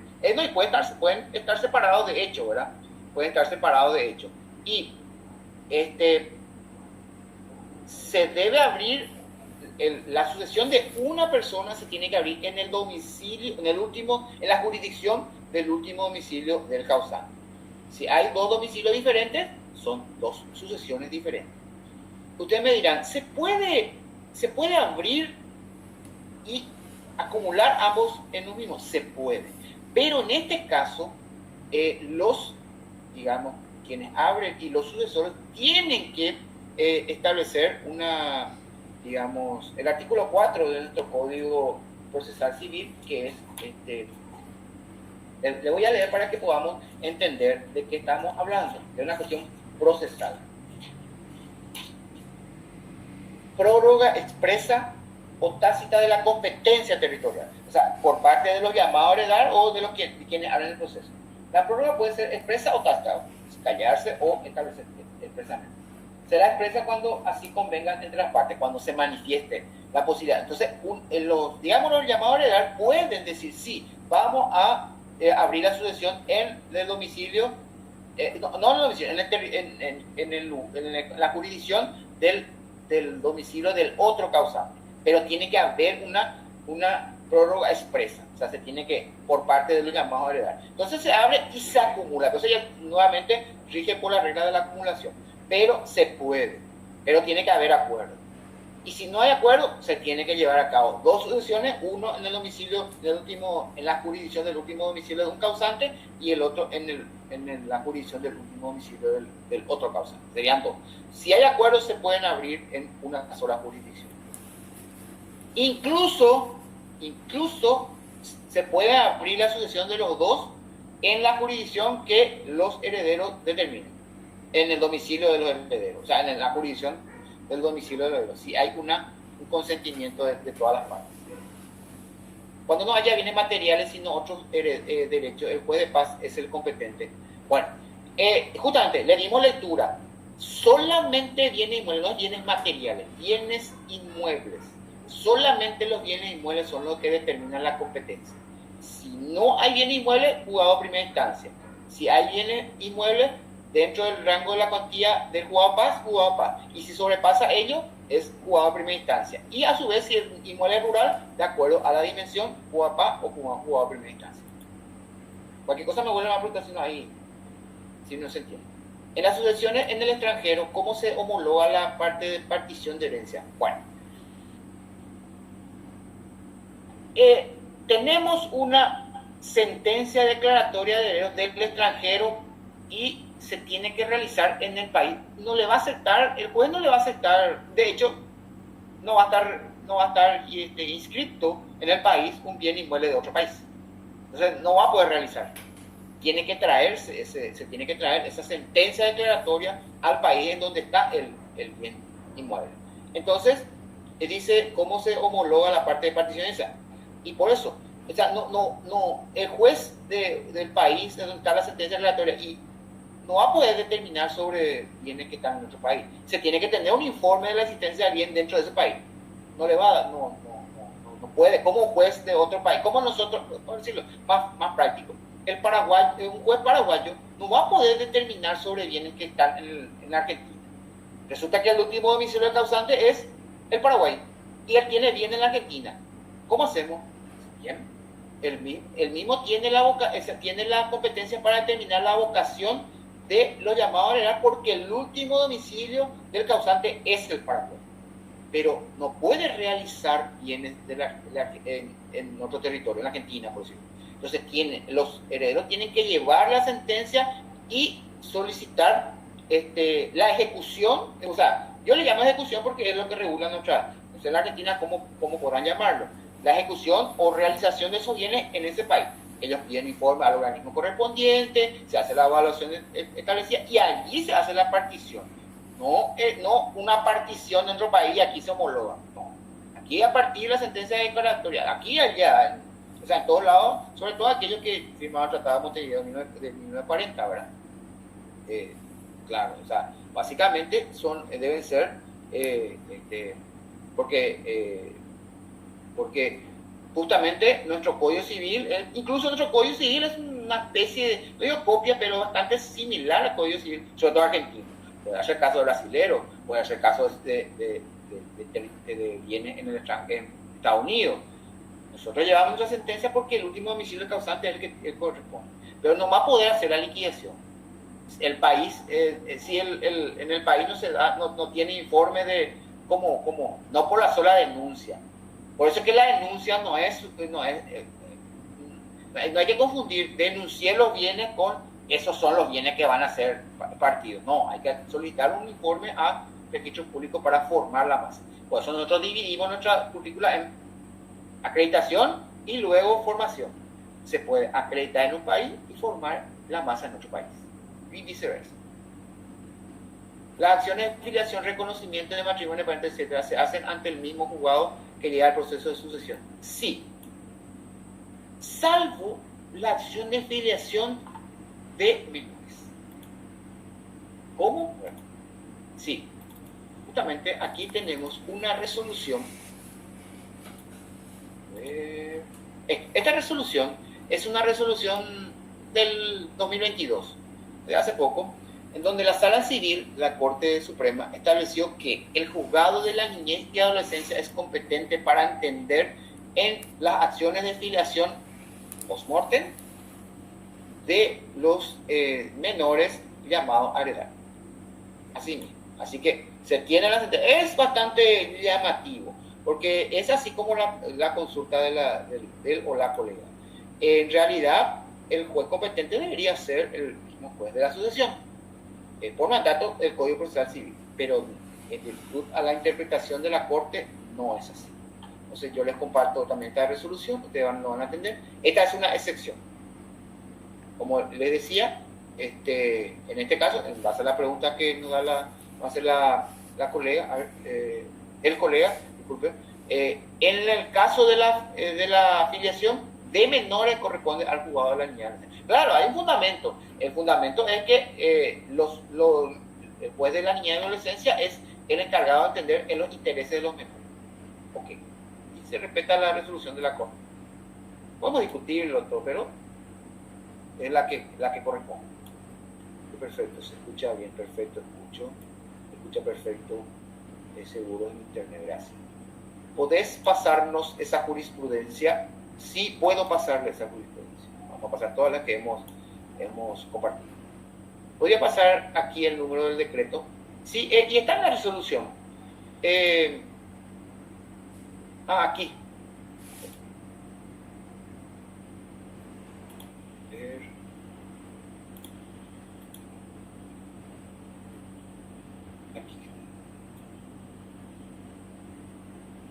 El número de decreto es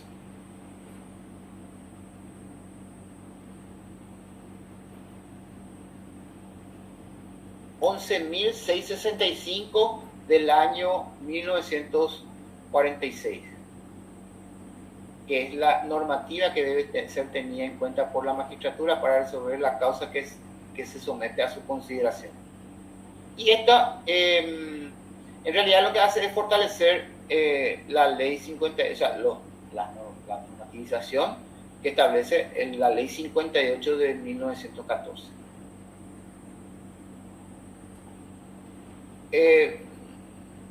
Van a tener la resolución, entonces creo que no es necesario que escriba en el chat. Doctor.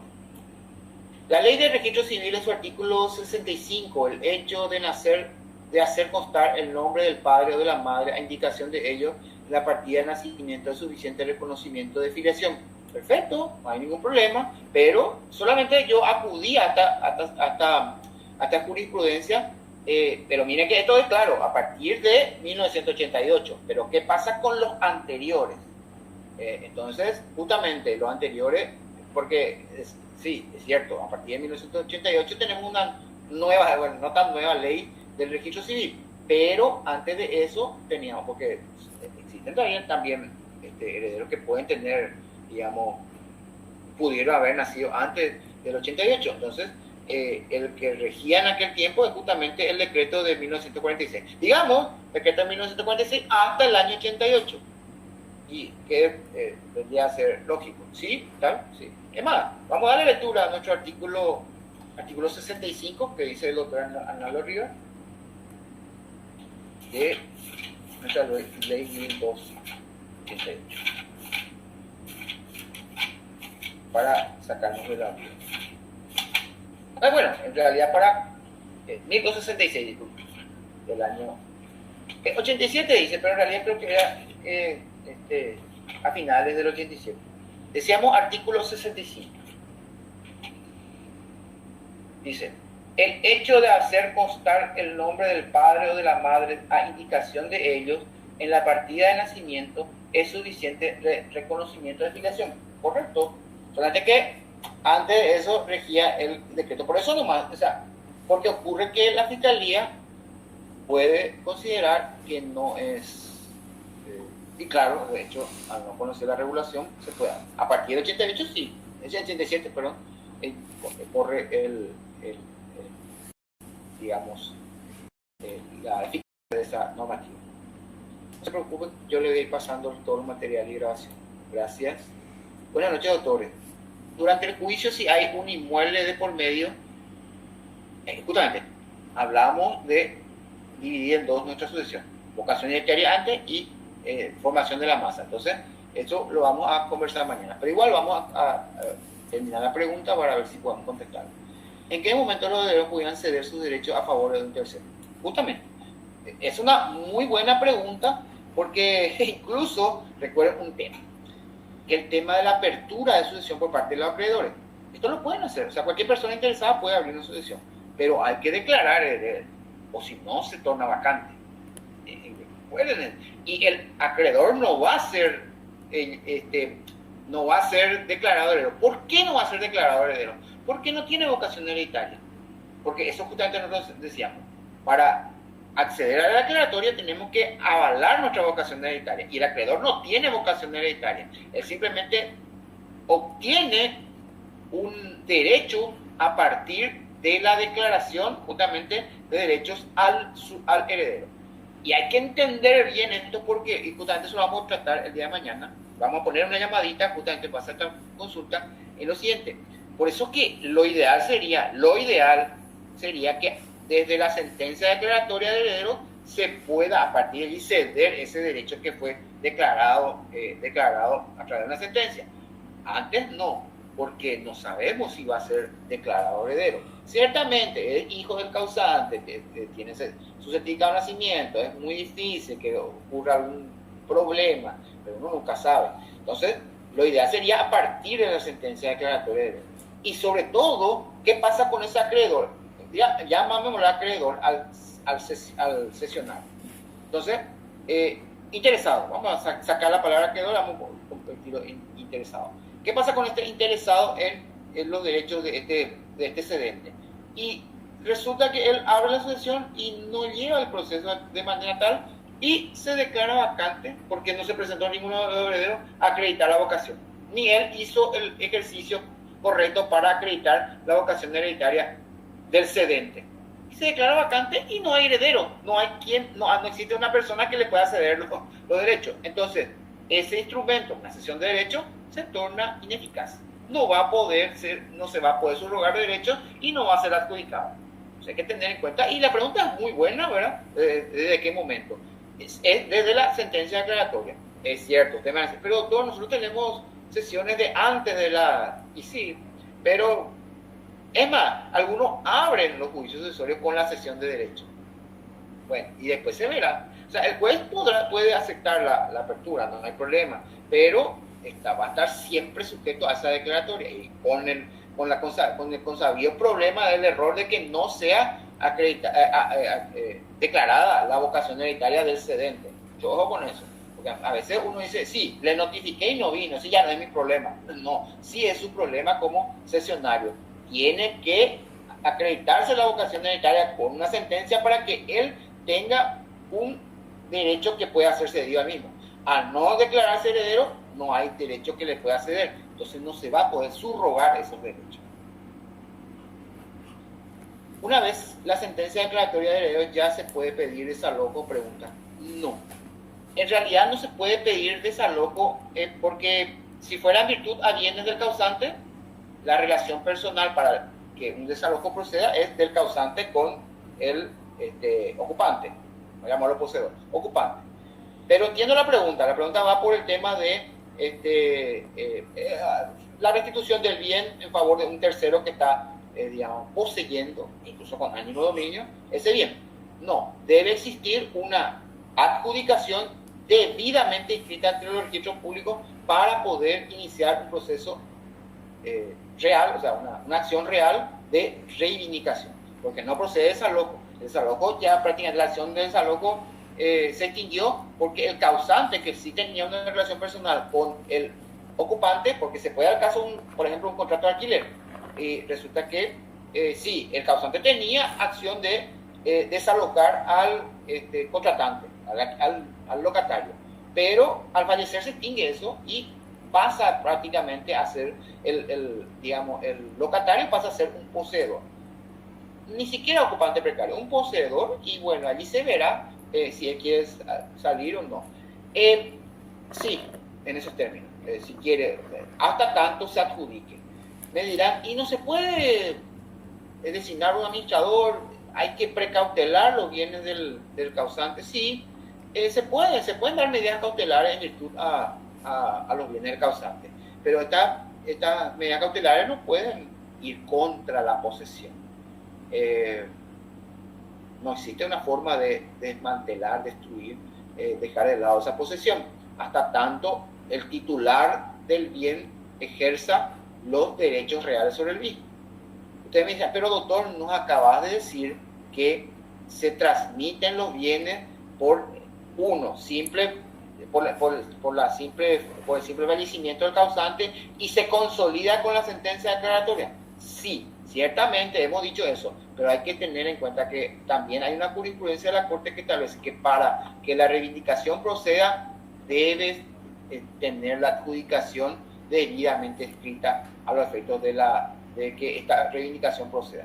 Yo les voy a compartir, como sabrán, como estábamos hablando, no deberíamos haber tocado el tema de la formación de la masa y los bienes, pero sí corresponde, porque a veces también hay que cuidar, o sea, antes de la sentencia, como decíamos, a veces hay bienes importantes que deben ser precautelados y se pueden dar algunas acciones, se puede designar al administrador, pero dentro de eso es una cuestión que corresponde al titular. El tema de la posesión es un poco complicado destruirla sin la titularidad.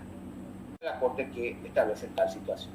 Y vamos a compartirlo en su momento cuando tratemos el tema de la formación de la masa. Me hace recordar nomás la pregunta mañana y vamos a tocar más a fondo sobre esta cuestión. ¿Doctor puede hablar de los que entran por representación? Sí, cómo no. El tema de la representación ocurre de la siguiente manera. También hay que presentar las documentales. Usted me dice, ¿y cómo? Y el tema, voy a darle lectura al artículo que regula y es bastante fácil. No hice énfasis en ello porque el artículo es muy claro, bastante claro. Entonces, remitirnos a la representación y vamos a entender bastante bien. Cuando se habla de representación, el artículo 2576 establece cuánto sigue. Los descendientes de un heredero muerto antes del causante, que lo dice todo, o sea, con varias palabras, antes del causante, entran en su lugar a recoger su parte en la herencia. Puede representarse al renunciado.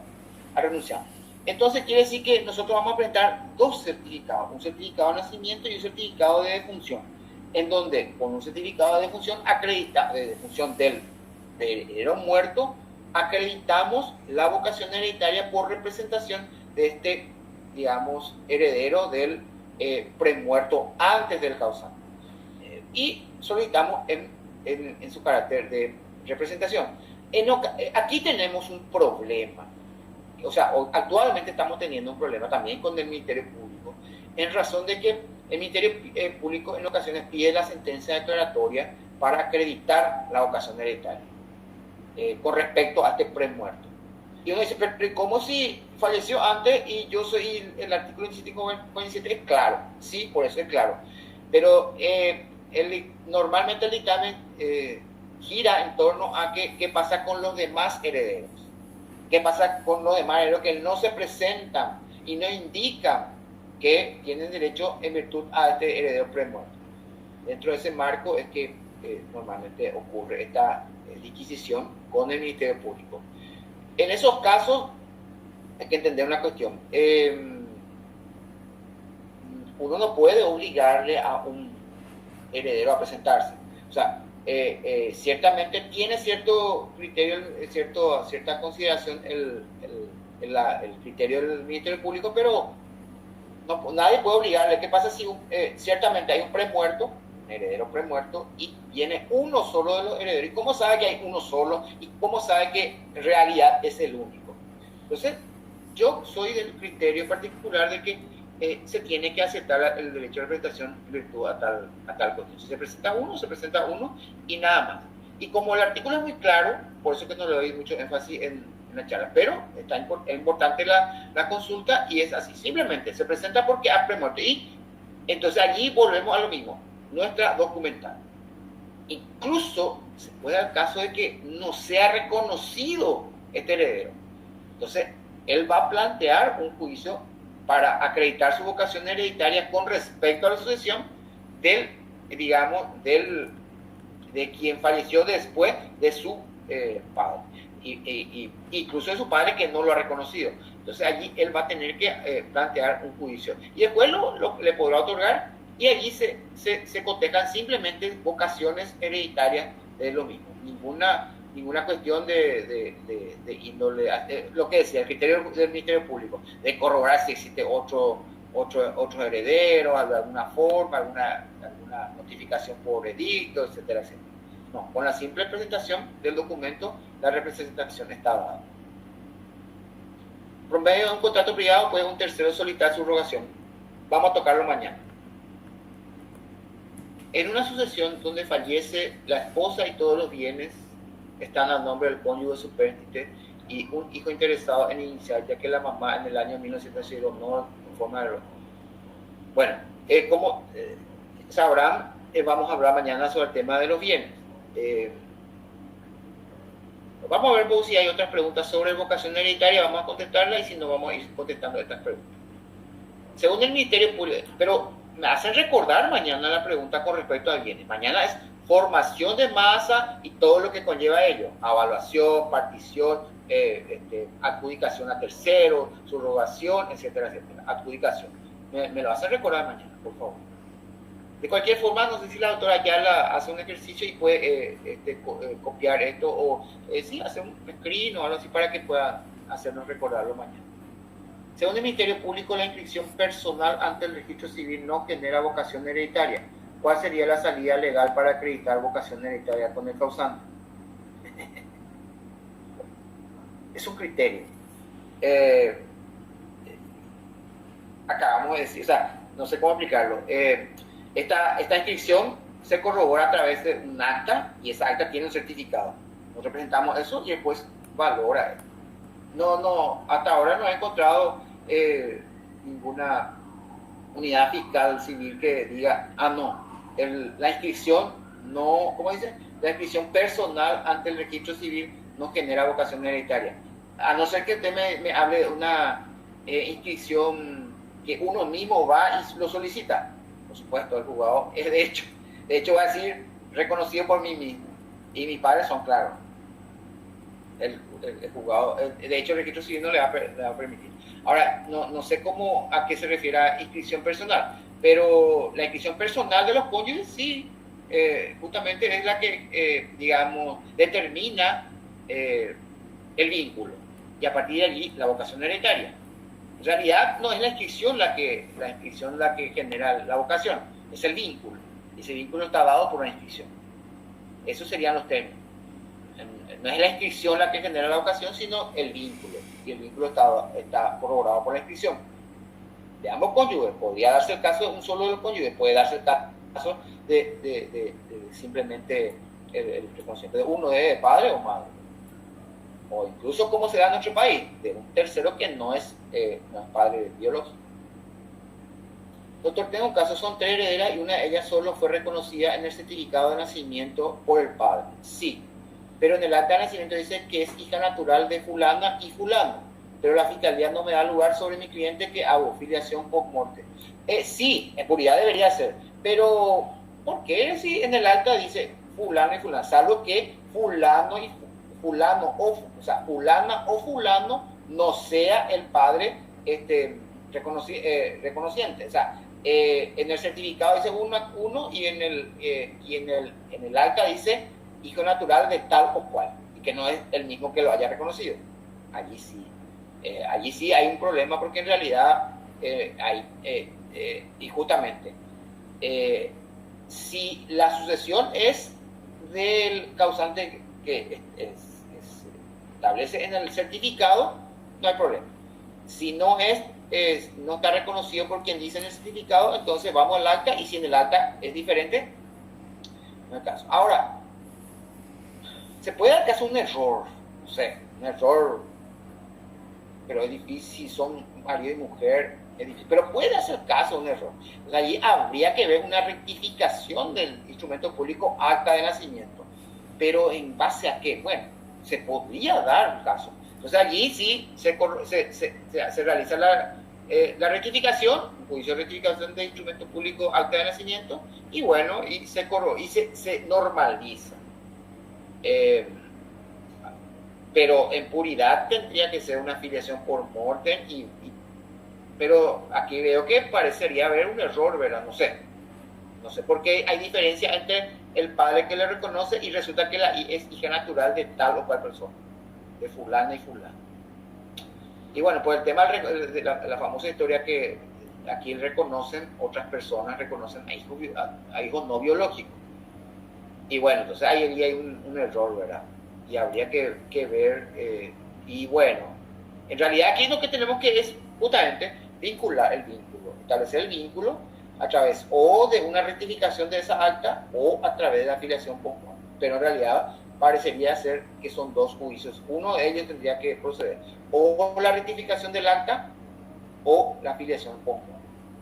Y dependiendo si en realidad lo que queremos es el vínculo con este causante, sea cual sea el acta, es filiación por mortem. Y si lo que realmente queremos hacer es corregir el acta, es una rectificación. Se pueden dar también rectificaciones de instrumentos, obvio, se pueden dar rectificaciones de instrumentos públicos acta de nacimiento, pero hay que probar.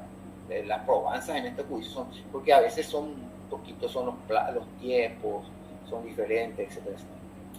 En caso de bigamia, un sujeto con 2 esposas, ¿cuál de las esposas tiene vocación hereditaria? La primera, porque la segunda es ya fruto de un hecho punible, entonces es la primera la que tiene vocación hereditaria.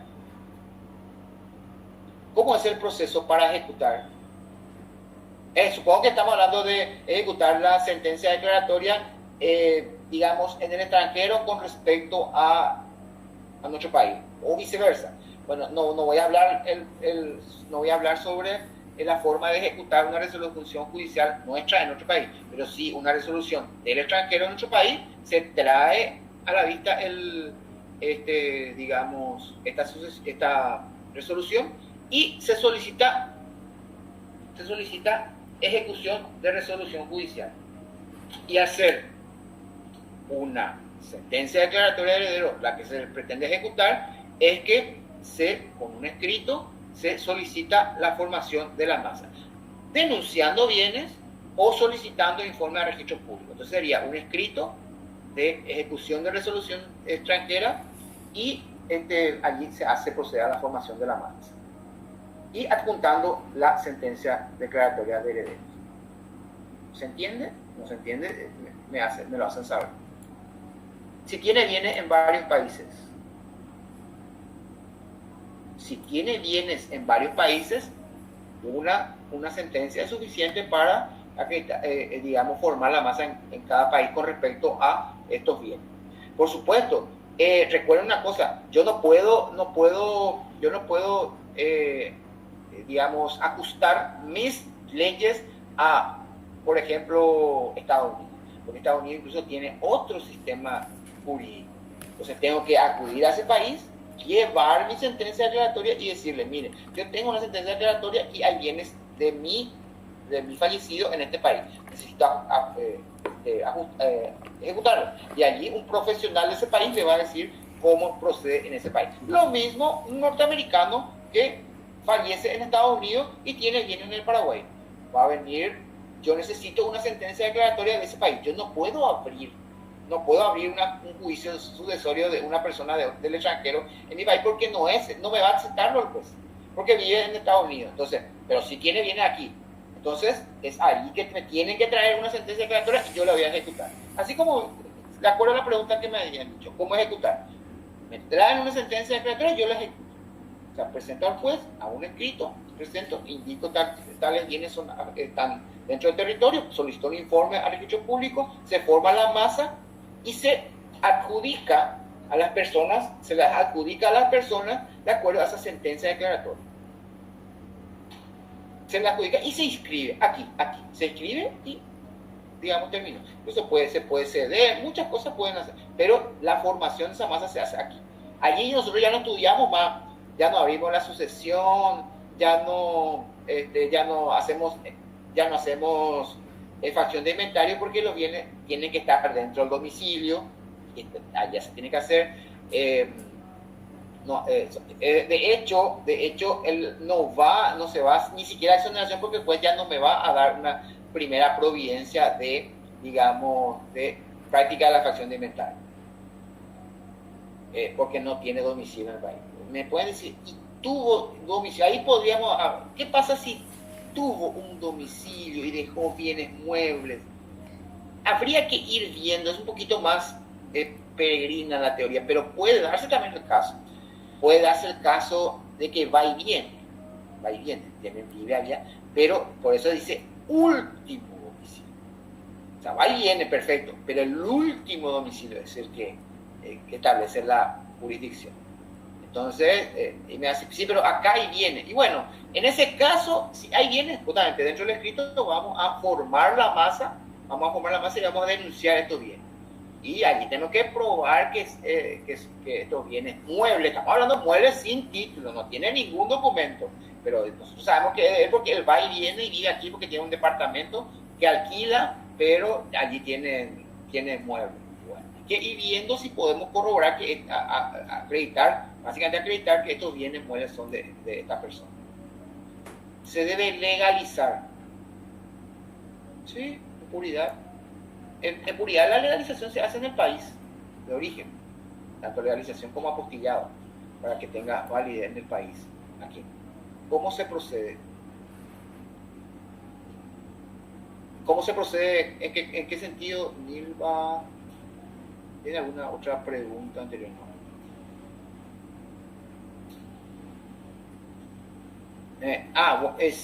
Si tiene bienes en varios países, ¿cómo se procede? Y justamente estaba aplicando. Y se lleva la sentencia declaratoria del país con respecto y allí se ejecuta. ¿Hasta cuánto es? ¿Hasta cuánto el juicio sucesión en juzgado de paz? Hasta 300 jornales.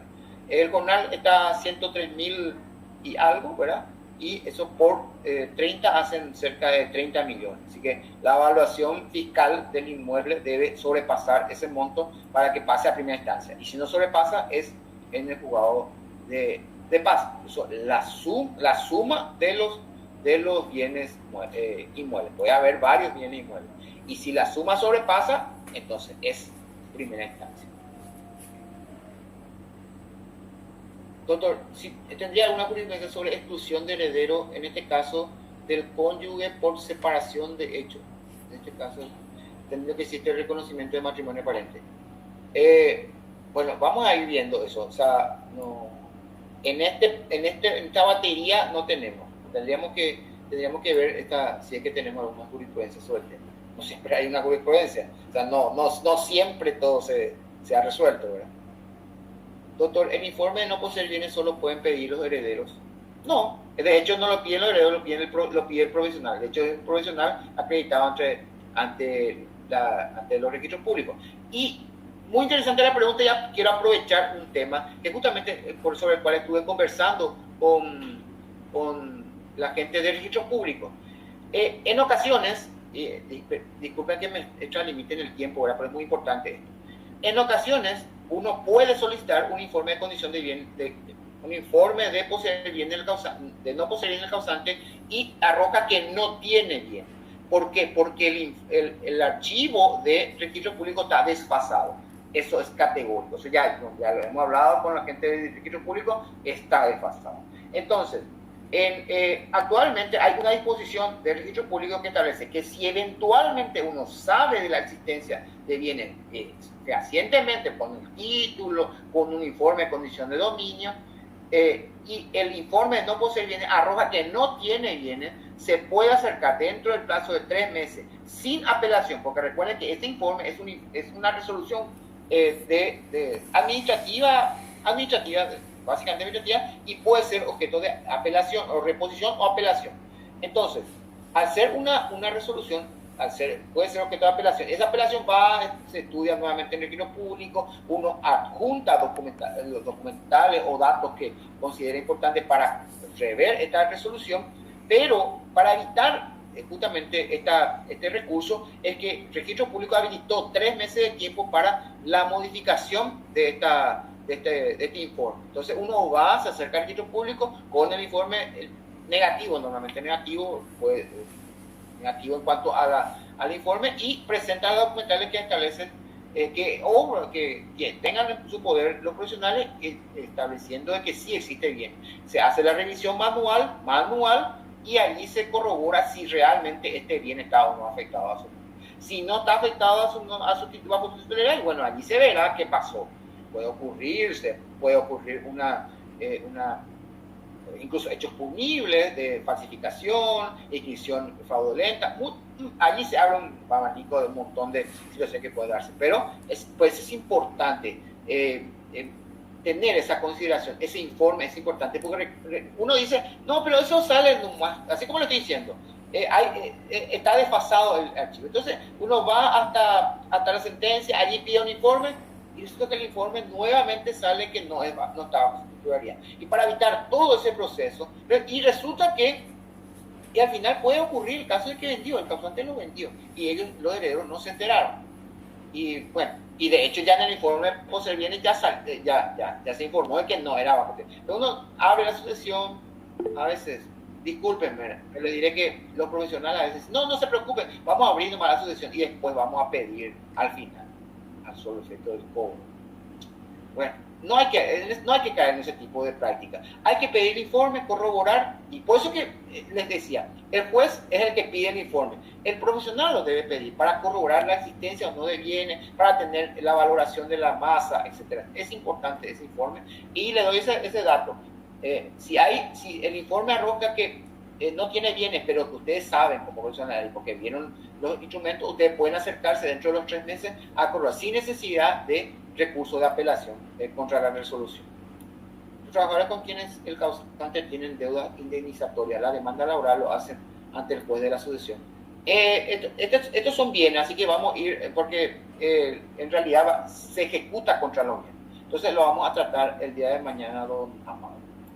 Pero eso tiene que tener sentencia, ¿eh? O sea, básicamente puede continuar el proceso, pero una vez que se tenga sentencia de indemnizando o no, es que ellos van a proceder con el juicio ejecutivo laboral a proceder a la verificación de ese crédito contra la masa. En una sucesión abierta y es contra la masa, por eso quiero tocarlo mañana. Me hace recordar nomás don Amado la pregunta, doctor. En una sucesión abierta sin declaratoria de herederos, ¿contra quién se debe vigilación de filiación post-mortem, atendiendo a que el artículo 23 dispone la suspensión de los trámites hasta que se resuelva el juicio de filiación? Y contra los eventuales herederos. De hecho, dice contra eventuales herederos. La suspensión de la declaración. Claro, y suspender la sucesión hasta tanto se tenga esta sentencia declaratoria. Contra los eventuales herederos. Contra los eventuales herederos que se presentaron. Puede darse el caso de denunciado y no se presentaron. Pero siempre hay, obvio, si existe una sucesión es porque se abrió. ¿Y qué pasa con presentarlo por primera vez? Entonces se le corre vista al Ministerio Público, que vendría a ser la parte a la cual se demanda en pública. Si es que uno mismo abre y presenta a la par un pedido de reconocimiento de matrimonio aparente o de filiación. Porque recuerden, en ese caso no hay un eventual heredero porque no se sabe todavía. Entonces allí va contra el Ministerio Público, que es parte del proceso. Puede darse el caso de que el causante heredó bienes de su ascendiente y por A o B motivo y no lo registró formalmente. Sí se puede dar el caso, pero si quieres me retira la pregunta mañana, que justamente formar esa masa con, incluso no solamente que no se registró formalmente por haber heredado, se puede dar el caso de que tenga derechos sobre bienes. Y recuerden que son derechos y obligaciones, no solamente titularidad, no solamente dominio, se pueden dar derechos también. Entonces, en el caso de cesión de derechos, puede la adjudicación salir directo al nombre del cesionario. Sí, claro, eso es lo que se pretende siempre, pero eso lo vamos a tratar mañana. Si el heredero falleció después del causante, sus descendientes ya no tienen vocación hereditaria. Si el heredero falleció después del causante, no, por supuesto que sí, pero si falleció después, se abre la sucesión del heredero fallecido. Se puede abrir incluso la sucesión por cuerda del principal, dentro de la misma sucesión. Normalmente es lo que se estila y es de mucha más práctica. Pero uno nunca sabe, recuerden, el último domicilio del causante es la jurisdicción, puede no corresponder. Pero, como les decía, artículo 4 del CPC establece que se puede prorrogar la competencia territorial. Asimismo, cuando una persona se acerca al registro civil y se autoanota, se autoanota, ahí está, personalmente sin hacerlo la mano, en el caso no, sí, justamente, o sea, él se está reconociendo a sí mismo y denuncia a quienes son sus padres. No, allí no hay una, o sea, yo me voy a ir y voy a decir, no, recuerde que sí, yo me anoto y mi papá es Aldo Suco, por decirlo, una persona que falleció.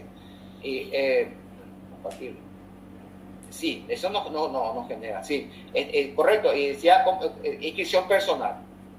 Realmente me parece raro que el registro civil acepte de hecho le va a pedir una resolución judicial, así que no creo que, no sé si usted vio una anotación personal de una persona, pero, y bueno, y en realidad disculpen todo lo que no se respondieron con respecto a bienes, porque vamos a tratarlo mañana, me lo hacen saber, la doctora Natalia me puede hacer recordar, no hay problema, entonces vamos a definir mañana. Disculpen que nos hayamos extendido por sobre el tiempo, justamente eran muchas las consultas y por eso incluso debía haberlo terminado antes, ¿verdad? Pero con las disculpas del caso. Perfecto, está, doctor. Genial, muy, pero muy importante los puntos que pudiste mencionar.